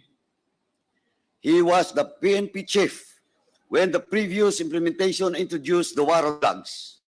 He also admitted that there were killings attributed to the war because of alleged cases of nanlaban. In short, he was not only involved, but was in fact one of the figureheads of the campaign during its inception. Hence, he should have been mindful that his presence in the hearing as a member of the panel would compromise, validate the whole proceeding. Hindi naman pwedeng ikaw ang mag-imbestiga sa iyong sarili. Clearly, this is conflict of interest on his part. At the very least, he should have inhibited from the proceedings and instead offered himself as a resource person so as to influence and intimidate the other guests. Unfortunately, the whole senator failed to observe this. After the hearing, Senator Bato continued to conduct himself in a manner contrary to what is expected from a member of Congress. Asked about his comment on the reward of the Davao hit squad, whose existence was confirmed under oath by former President Duterte during the subcommittee hearing.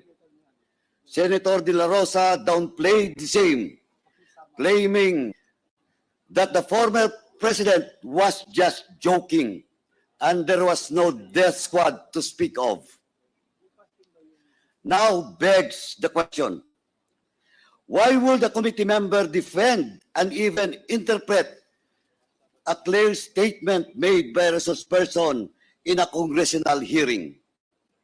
The confirmation by the former president needed no interpretation, much less from a member of the panel who investigated the same. If you would ask me, it is as if the honorable senator came to the defense of the former president while seeking to exonerate himself from any liability. This is further highlighted by his recent statement that he will be objecting any action of the Senate regarding the submission of records to the ICC. The honorable senator's recent actions are truly disappointing, Mr. Chairman. We are conducting these inquiries in order to fill the legislative gaps and address problems that necessitate immediate solution. In doing so, we also want to ascertain the truth about the abuses and other acts related to illegal drugs, pogos, and ejects.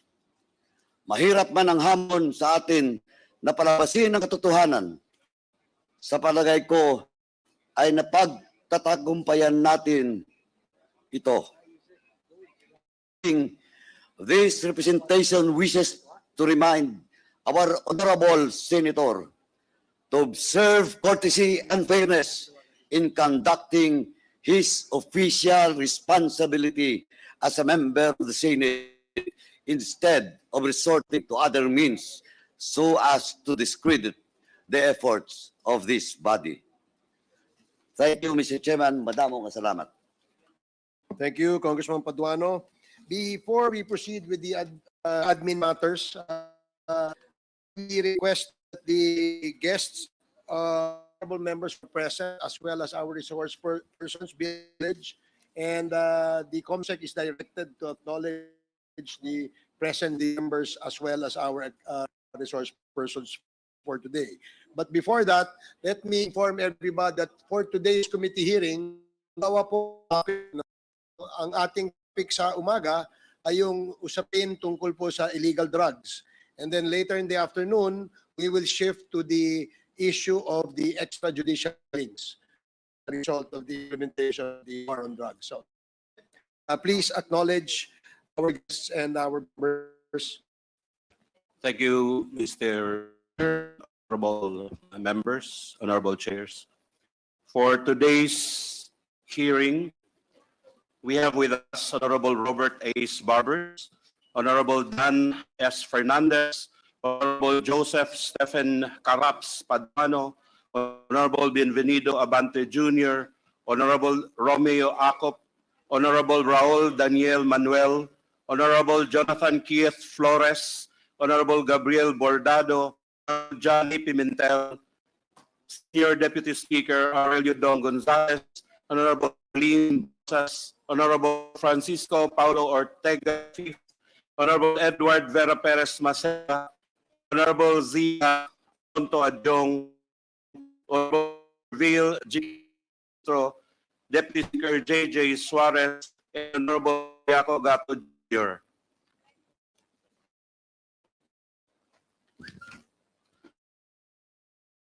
For his persons, we have with us from the Anti-Money Laundering Council, Attorney Iran Umale, the Deputy Director, Attorney Luis Anthony K. Aaron, Attorney Canas, from Internal Revenue, Attorney Scranton. We have its Executive Director, Attorney Jacqueline De Guia, Paradero, and Ms. Rachel Pelayo. From the Department of Justice, we have from the Land Registration Authority, we have Attorney Paulo Tamayo and Attorney John Paul Hidalgo. From National Police Commission, we have Commissioner Alberto A. Bernardo, the Vice Chairperson and the Chief Executive Officer of NAPOLCOM. From the National Bureau of Investigation, Assistant Director Glenn Ricarte, Assistant Regional Director Ferdinand Lavin, Attorney Ross Jonathan Galicia,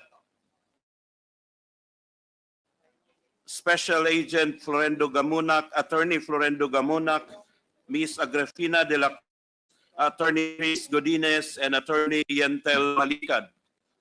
From the National Intelligence Coordinating Agency, we have Director Ferlo J. Silvo and Director Alden Juan Masagka and Mr. Nick Faildon.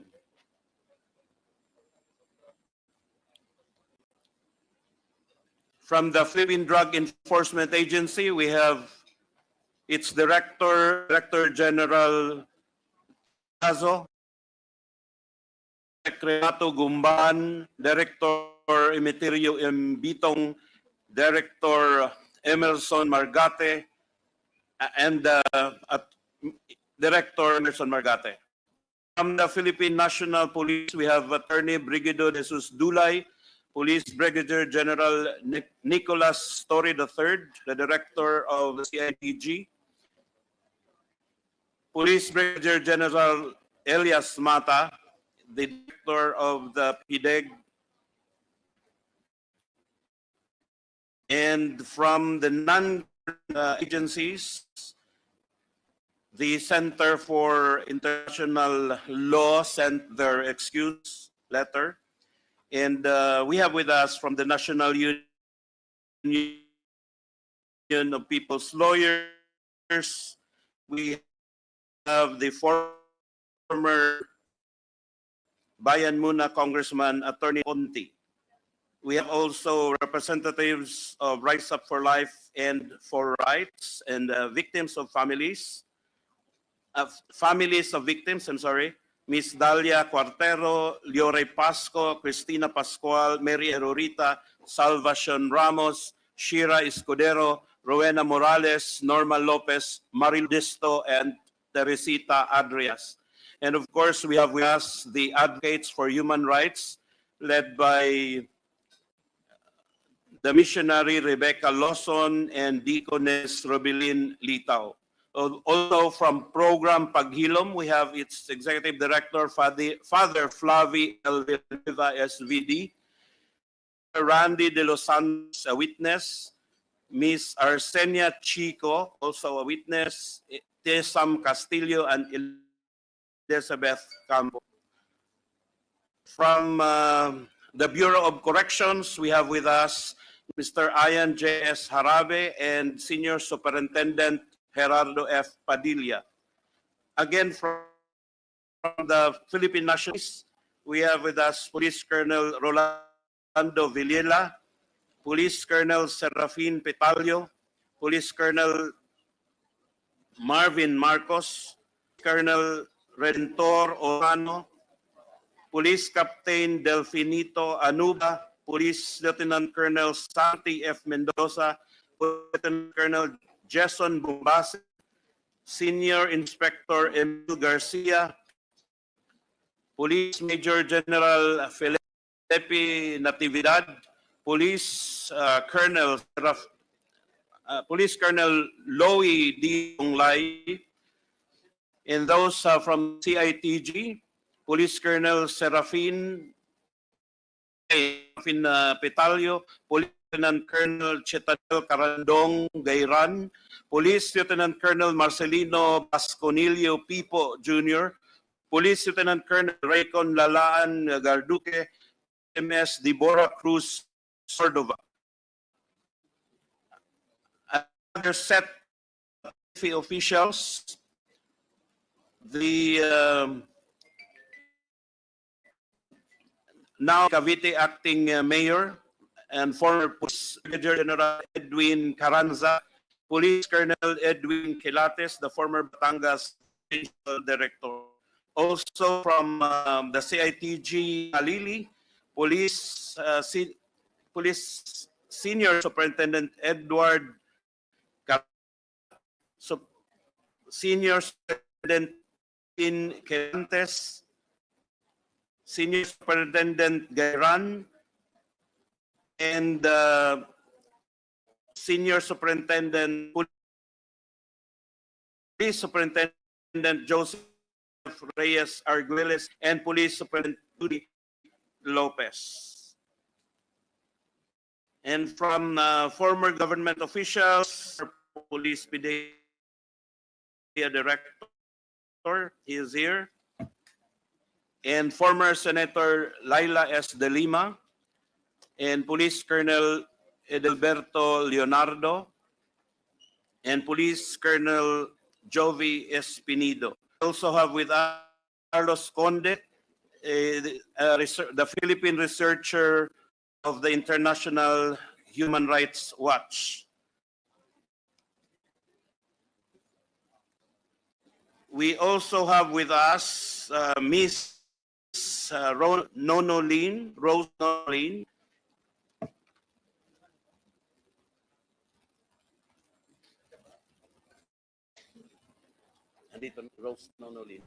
Mr. Chair. Miss Rose Mr. Chair. Nonolin. May I ask first, Congressman Abante, to let us allow the. Do you still have a lot of names to acknowledge, Comsec? No more, Mr. No more. Chair. Okay, sige. Okay, thank you, Congressman. Can I just sit right there in the witness chair, those that have been.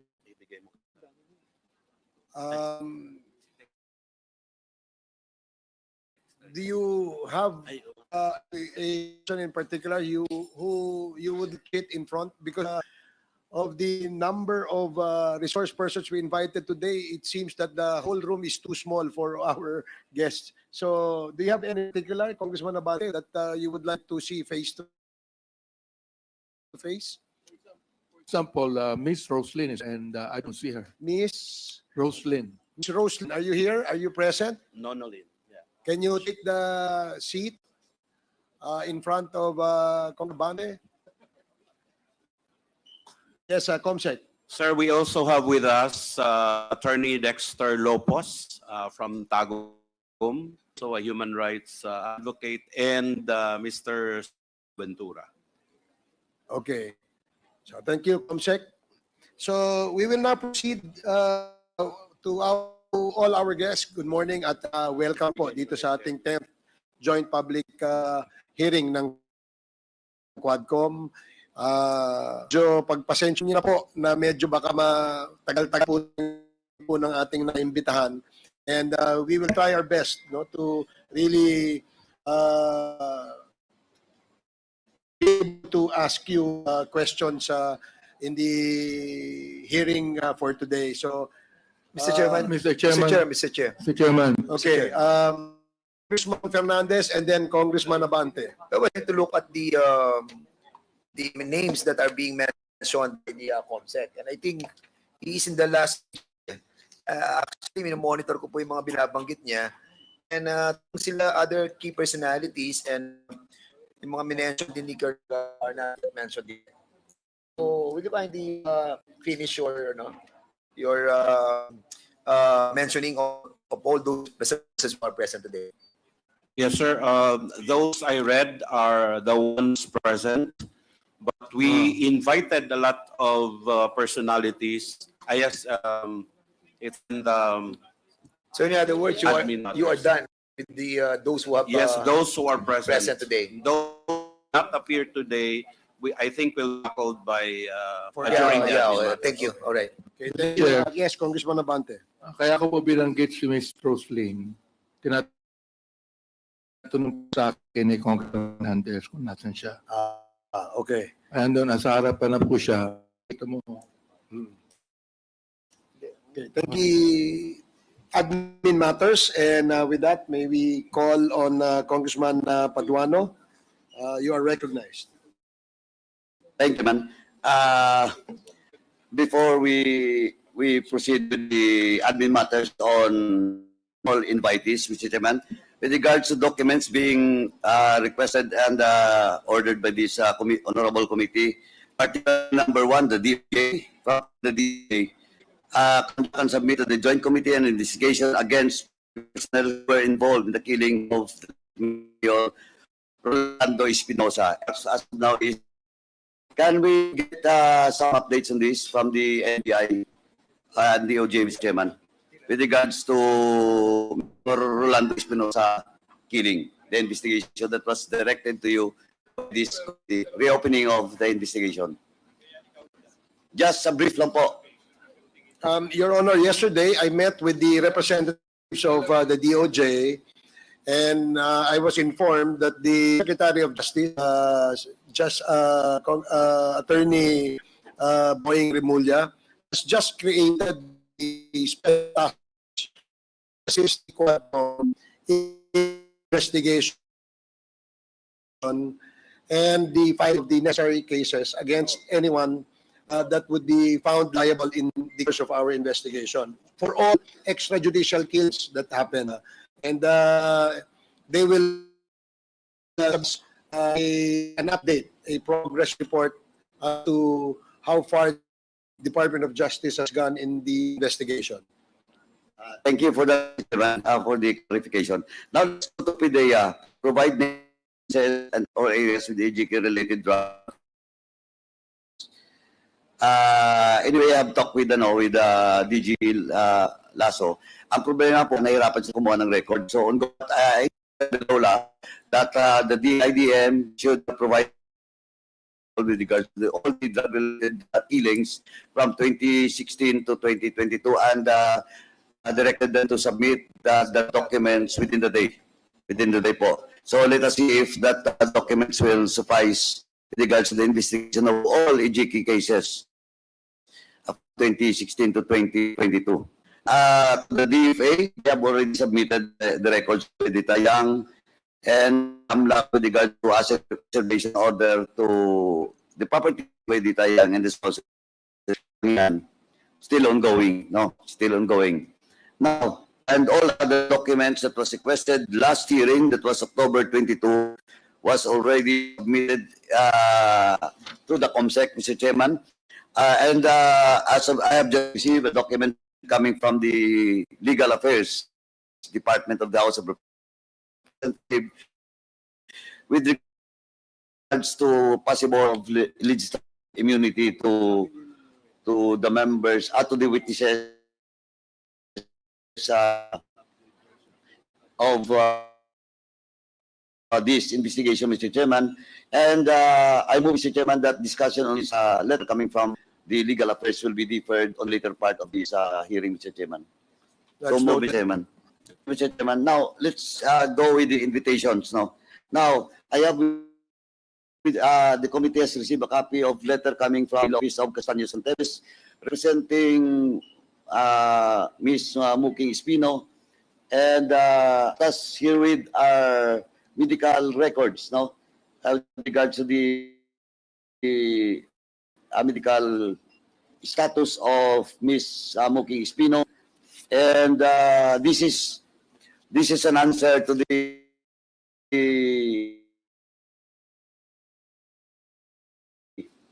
order that was issued last October 22, 2024.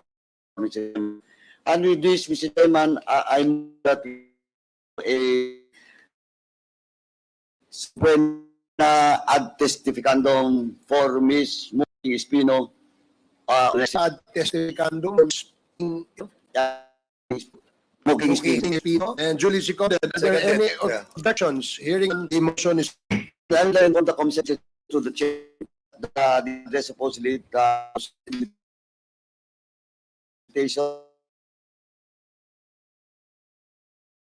Ms. Muking Espino should be in the city government of Davao because Muking Espino is employed in the of the address Ms. Ermina Espino. Senator Bongo is explanation why he cannot attend today's hearing, Mr. Chairman. Just for the record, Mr. Chairman, we have received a copy from the Chief of Staff of Senator Bongo and the person of Gregorio Angelo Villar, Mr. Chairman. That's noted. Also received a letter that was signed by SSI partner of Mr. Louis Yong, and informing this committee that Mr. Len Wishong is current the country and will be able to attend the hearing today, while Ms. Rose Nonolin, the spouse of Mr. Len Wishong, is also present today. Thank you for coming, ma'am. Thank you. Next is the letter coming from Attorney Carpio, Attorney Mans Carpio. And in this letter, Mr. Chairman, he is requesting, requesting to be excused in today's hearing because of no ample time to prepare and study the nature, purpose, and scope, and is requesting 4 copies of the following documents at least 3 days before the next schedule. Witnesses, minutes of the previous meetings, queries, other similar unrelated documents or statements. Mr. Chairman, with this, Mr. Chairman, I move that we defer discussion on this letter sent to us by Ms. Mr. Castro to be discussed of this hearing, Mr. Chairman. With regards to the documents being requested by Mr. Carpio, Mr. Chairman. So move, Mr. Chairman. There is a motion stated. Any second? Duly seconded. Are there objections? Hearing motion is approved. And we have received a copy of a letter coming from the former Commissioner Faldon. And since he's present, I think I've seen. Well, Yes. Faldon is present. Mr. Chairman, since he's present in today's hearing, we'll just...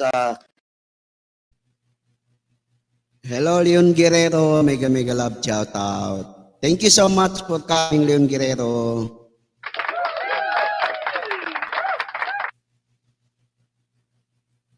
Busog na busog yan, Leon Guerrero. Kasi kung wala silang hearing, yun, gutom lang sila. Pero kapag may hearing, busog-busog ang bulsa nila. Kasi may bayad yan eh. Binabayaran ni Tambaluslus. Lalo nito si Paduano, dating NPA. NPA yan, guys. Thank you so much. Leon Guerrero, welcome to my channel. Thank you so much, Leon Guerrero.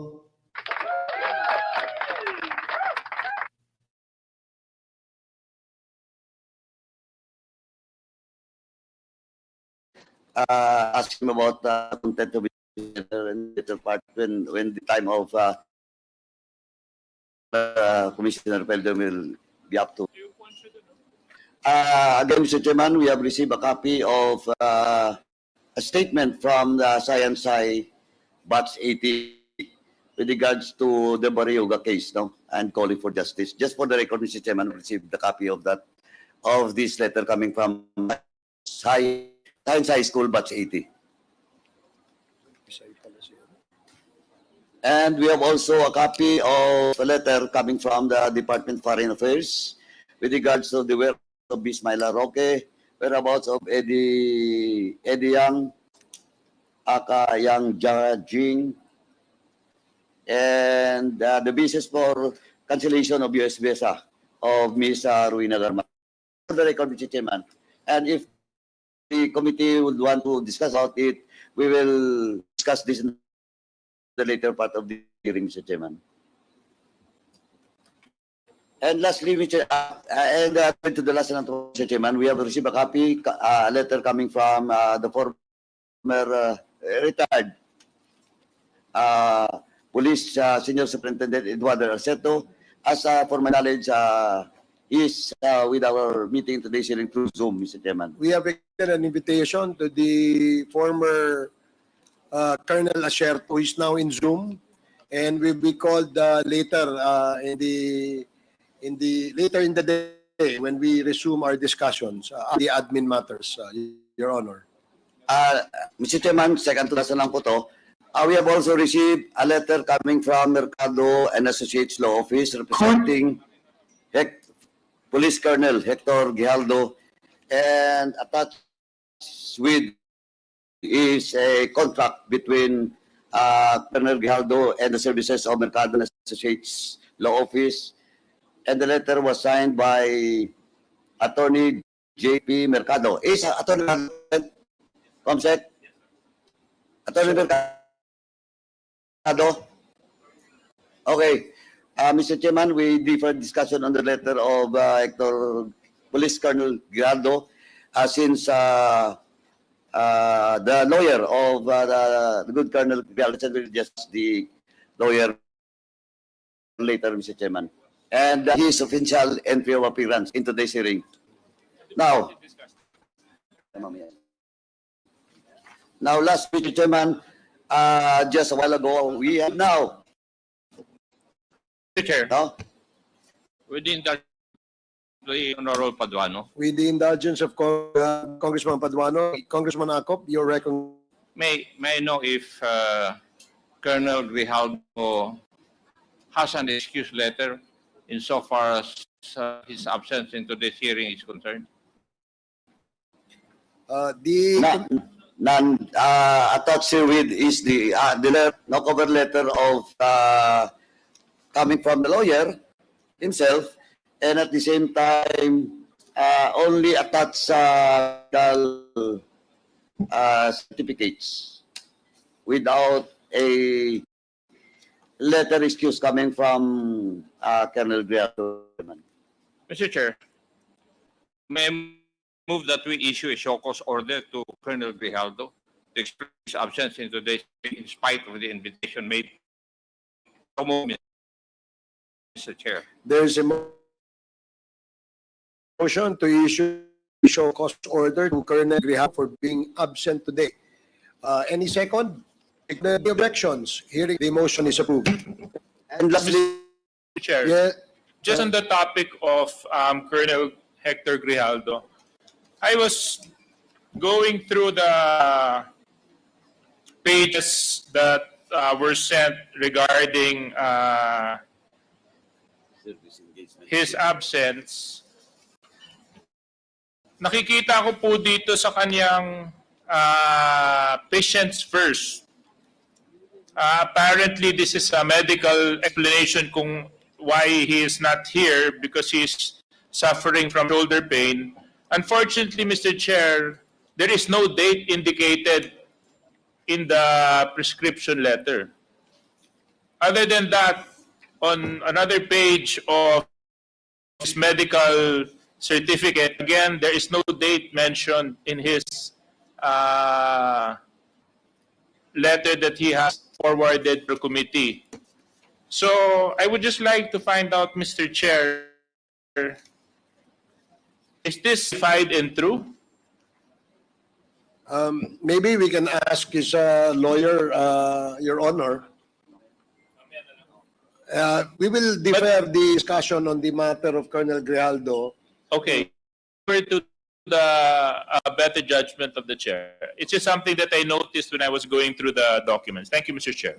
Mr. Chairman. DSJJ. Mr. Chairman. Yes, Congressman Fernandez. Well, dapat di na po ako magsasalita about this because he mentioned our name in the affidavit that he testified in. And accordingly, when I saw the yung motion po ni Chairman Ako, ngayon ko lang po nga nakita na wala siyang excuse letter and justified po yung pag for the Choco's order.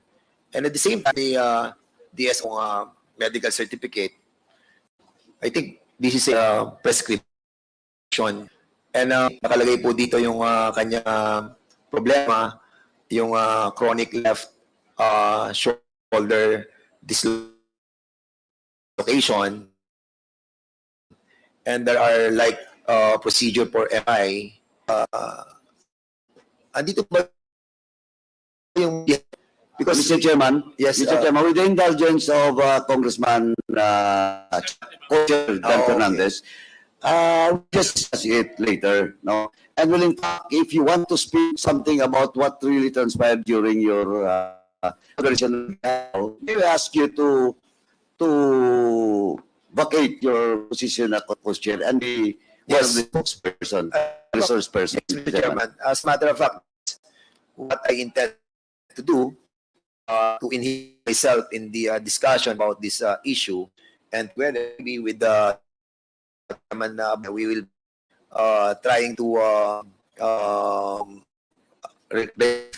temporarily our chairmanship in order to discuss this in transparent and impartial and honest investigation on this matter, because this pertains to the integrity of this Quadcom, and we don't want that this Quadcom be divulged with so many bad comments about what Chairman Abante and this representation have done in order to bear out the truth about the conformity of Colonel Grijaldo. Unfortunately, he's not here right now, and he is sick, and that saddened us as well, because we wanted really to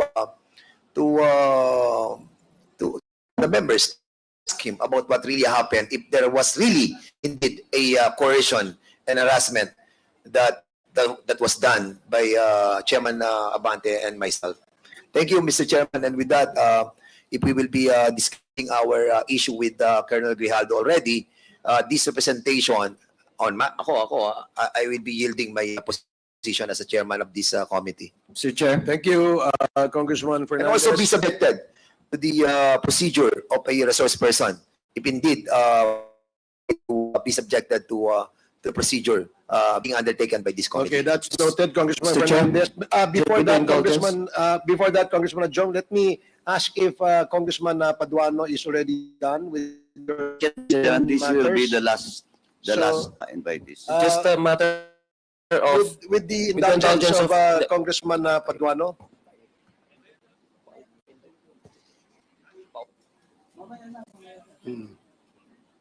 Okay, so I proceed? please Chairman? proceed. Thank you, Mr. Chairman. And last, but not the least, at last, we received a letter coming from the former president, Rodrigo Duterte, the authority to Attorney Belgra, as his counsel in his investigation, Mr. Chairman, just a while ago, no?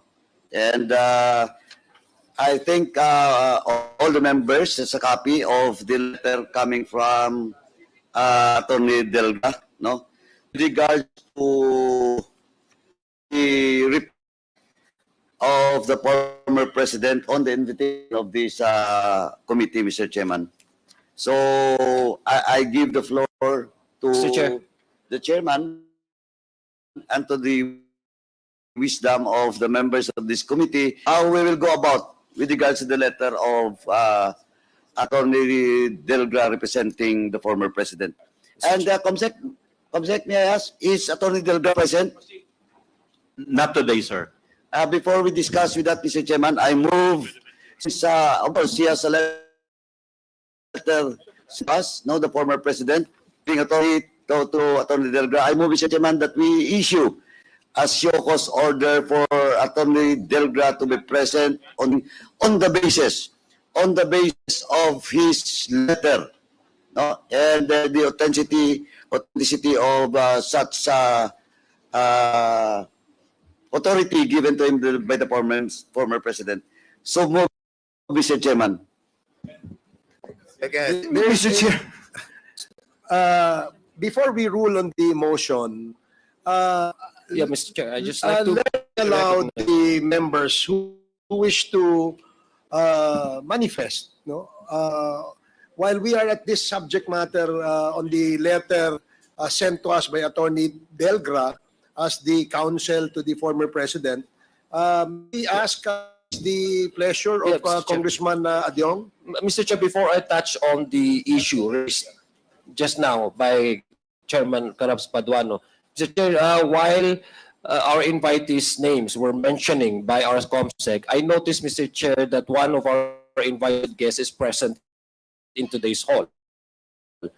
I noticed that our Commissioner Nicanor Fildon stood up when was mentioned. And just fair to our guests who are today, may I humbly request, Mr. Chair, that our ComSec assist our guest to his seat, because I believe I saw his name tag, nameplate on the table.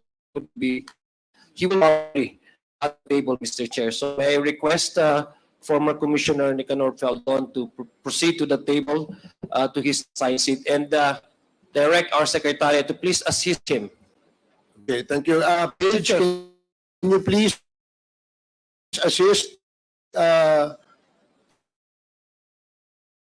Commissioner Fildon to his seat? Mr. Chair. On the matters of Delga, Mr. Chair. Yeah, please proceed. Yeah, Mr. Chair, I believe, Mr. Chair, that the letter that was sent to this committee is about the reasons why the former president opted not to attend this committee hearing. Ago, he attended the Senate inquiry on the same subject matter, Mr. Chair. I would just like to be enlightened to our resource persons. I understand, Mr. Chair, that the committee, this Quad committee, has been so lenient to the former president and to some individuals. And I agree with the leniency we have extended to the former president, accorded to him, being a former president, a former head of state, Mr. Chair. Unfortunately, the guests here present, who are not present, sent us a letter, an excuse letter, specifying medical reasons. And for some, they have also sent their lawyers to represent them. I believe the lawyer, the former president, Attorney Delga, is being given authority by his client, this being the former president, to appear on his behalf.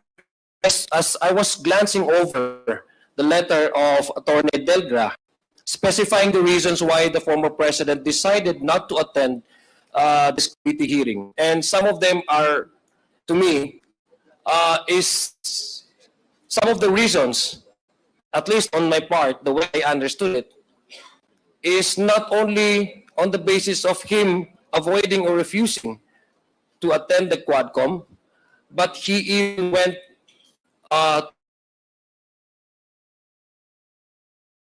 assail the members of the squad committee. Now, I believe some of the members in the Senate, our counterpart, have also been the same but due to interparliamentary. See, we understand we never forced for these individuals to appear before the committee. I just want to be clarified as to the questions of the credibility of the Quad Committee. To some extent, even questioning partiality of some members here, and in totality, questioning the integrity of the Quad Committee. I really would want to ask Attorney Delgra expound on this letter, because the former president attended the Senate committee investigation and so generously shared his thoughts on his policy of the illegal drugs. And as I was over the letter, I also noticed that there are even allegations that some of the members coerced a certain individual to say something which basically inducing perjury. That is something to me that is cannot be just simply ignored because it borders criminal acts, Mr. Chair. And the third one, Mr. Chair, is that the reason why the former president is not present today, it's because according to his lawyer, he has sufficiently and generously shared his inputs and comments to the Senate subcommittee chaired by Senator Coco Pimentel. But unfortunately, my confusion, Mr. Chair, is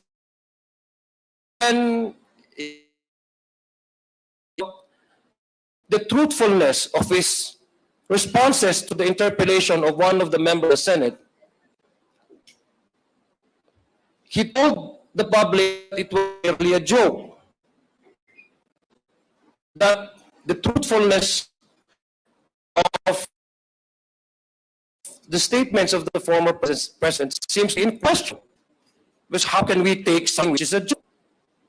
So it makes me, it's difficult for me, Mr. Chair, to just simply take as it is at face value transcript from the Senate when we do not even know which part of his statements is a joke and which part of his statement is real and true. These questions I really want to ask to his lawyer. Now again, we don't require the former president to be present because we accord him the leniency and respect that he deserves as a former head of state, as a former president. But then again, these allegations of partiality, questioning the impartiality of this committee, assailing the integrity of the Quadcom, at the very least, Mr. Chair, I was really expecting that Attorney Delgra would be present, and rather than just send to us a simple previous letter. At the very least, he could at least enter his presence here, his attendance, Mr. Chair. So I just want to be clarified on how do we go about this. Kasi unang-una, Mr. Chair, parang look at all our invitees here, Mr. Chair. Some of the most important personalities that would give us inputs for this committee to be guided properly and correctly in arriving to a sound once we file before the plenary, before the plenary, the committee hearing, are not here, are not present. Some of them, bigla na lang sumasakit ang mga bali. Bigla na lang may sumasakit sa mga. Some of them are still, mayroong mga search warrant, yung iba. I just do not want to impress upon the public. These individuals who have the government, who in time took the oath of allegiance to the Constitution. At alam po natin ito lahat, upholding the Constitution without reservation or acts of evasion. The very Constitution that is sworn to uphold and pledge allegiance to gives us the mandate to constitutionally exercise our oversight function. What they're doing right now, Mr. Chair, is a clear act of evasion. Mr. Chair, I just want to clarify, how do we go about with this kind of situation? Hello guys, thank you so much sa inyong lahat. Hanggang dito na lang tayo. Nabibingi na ako ng kasinungalingan ng mga taga Quadcom. Thank you so much guys sa inyong lahat. Thank you. Bye-bye. 9, 8, 7,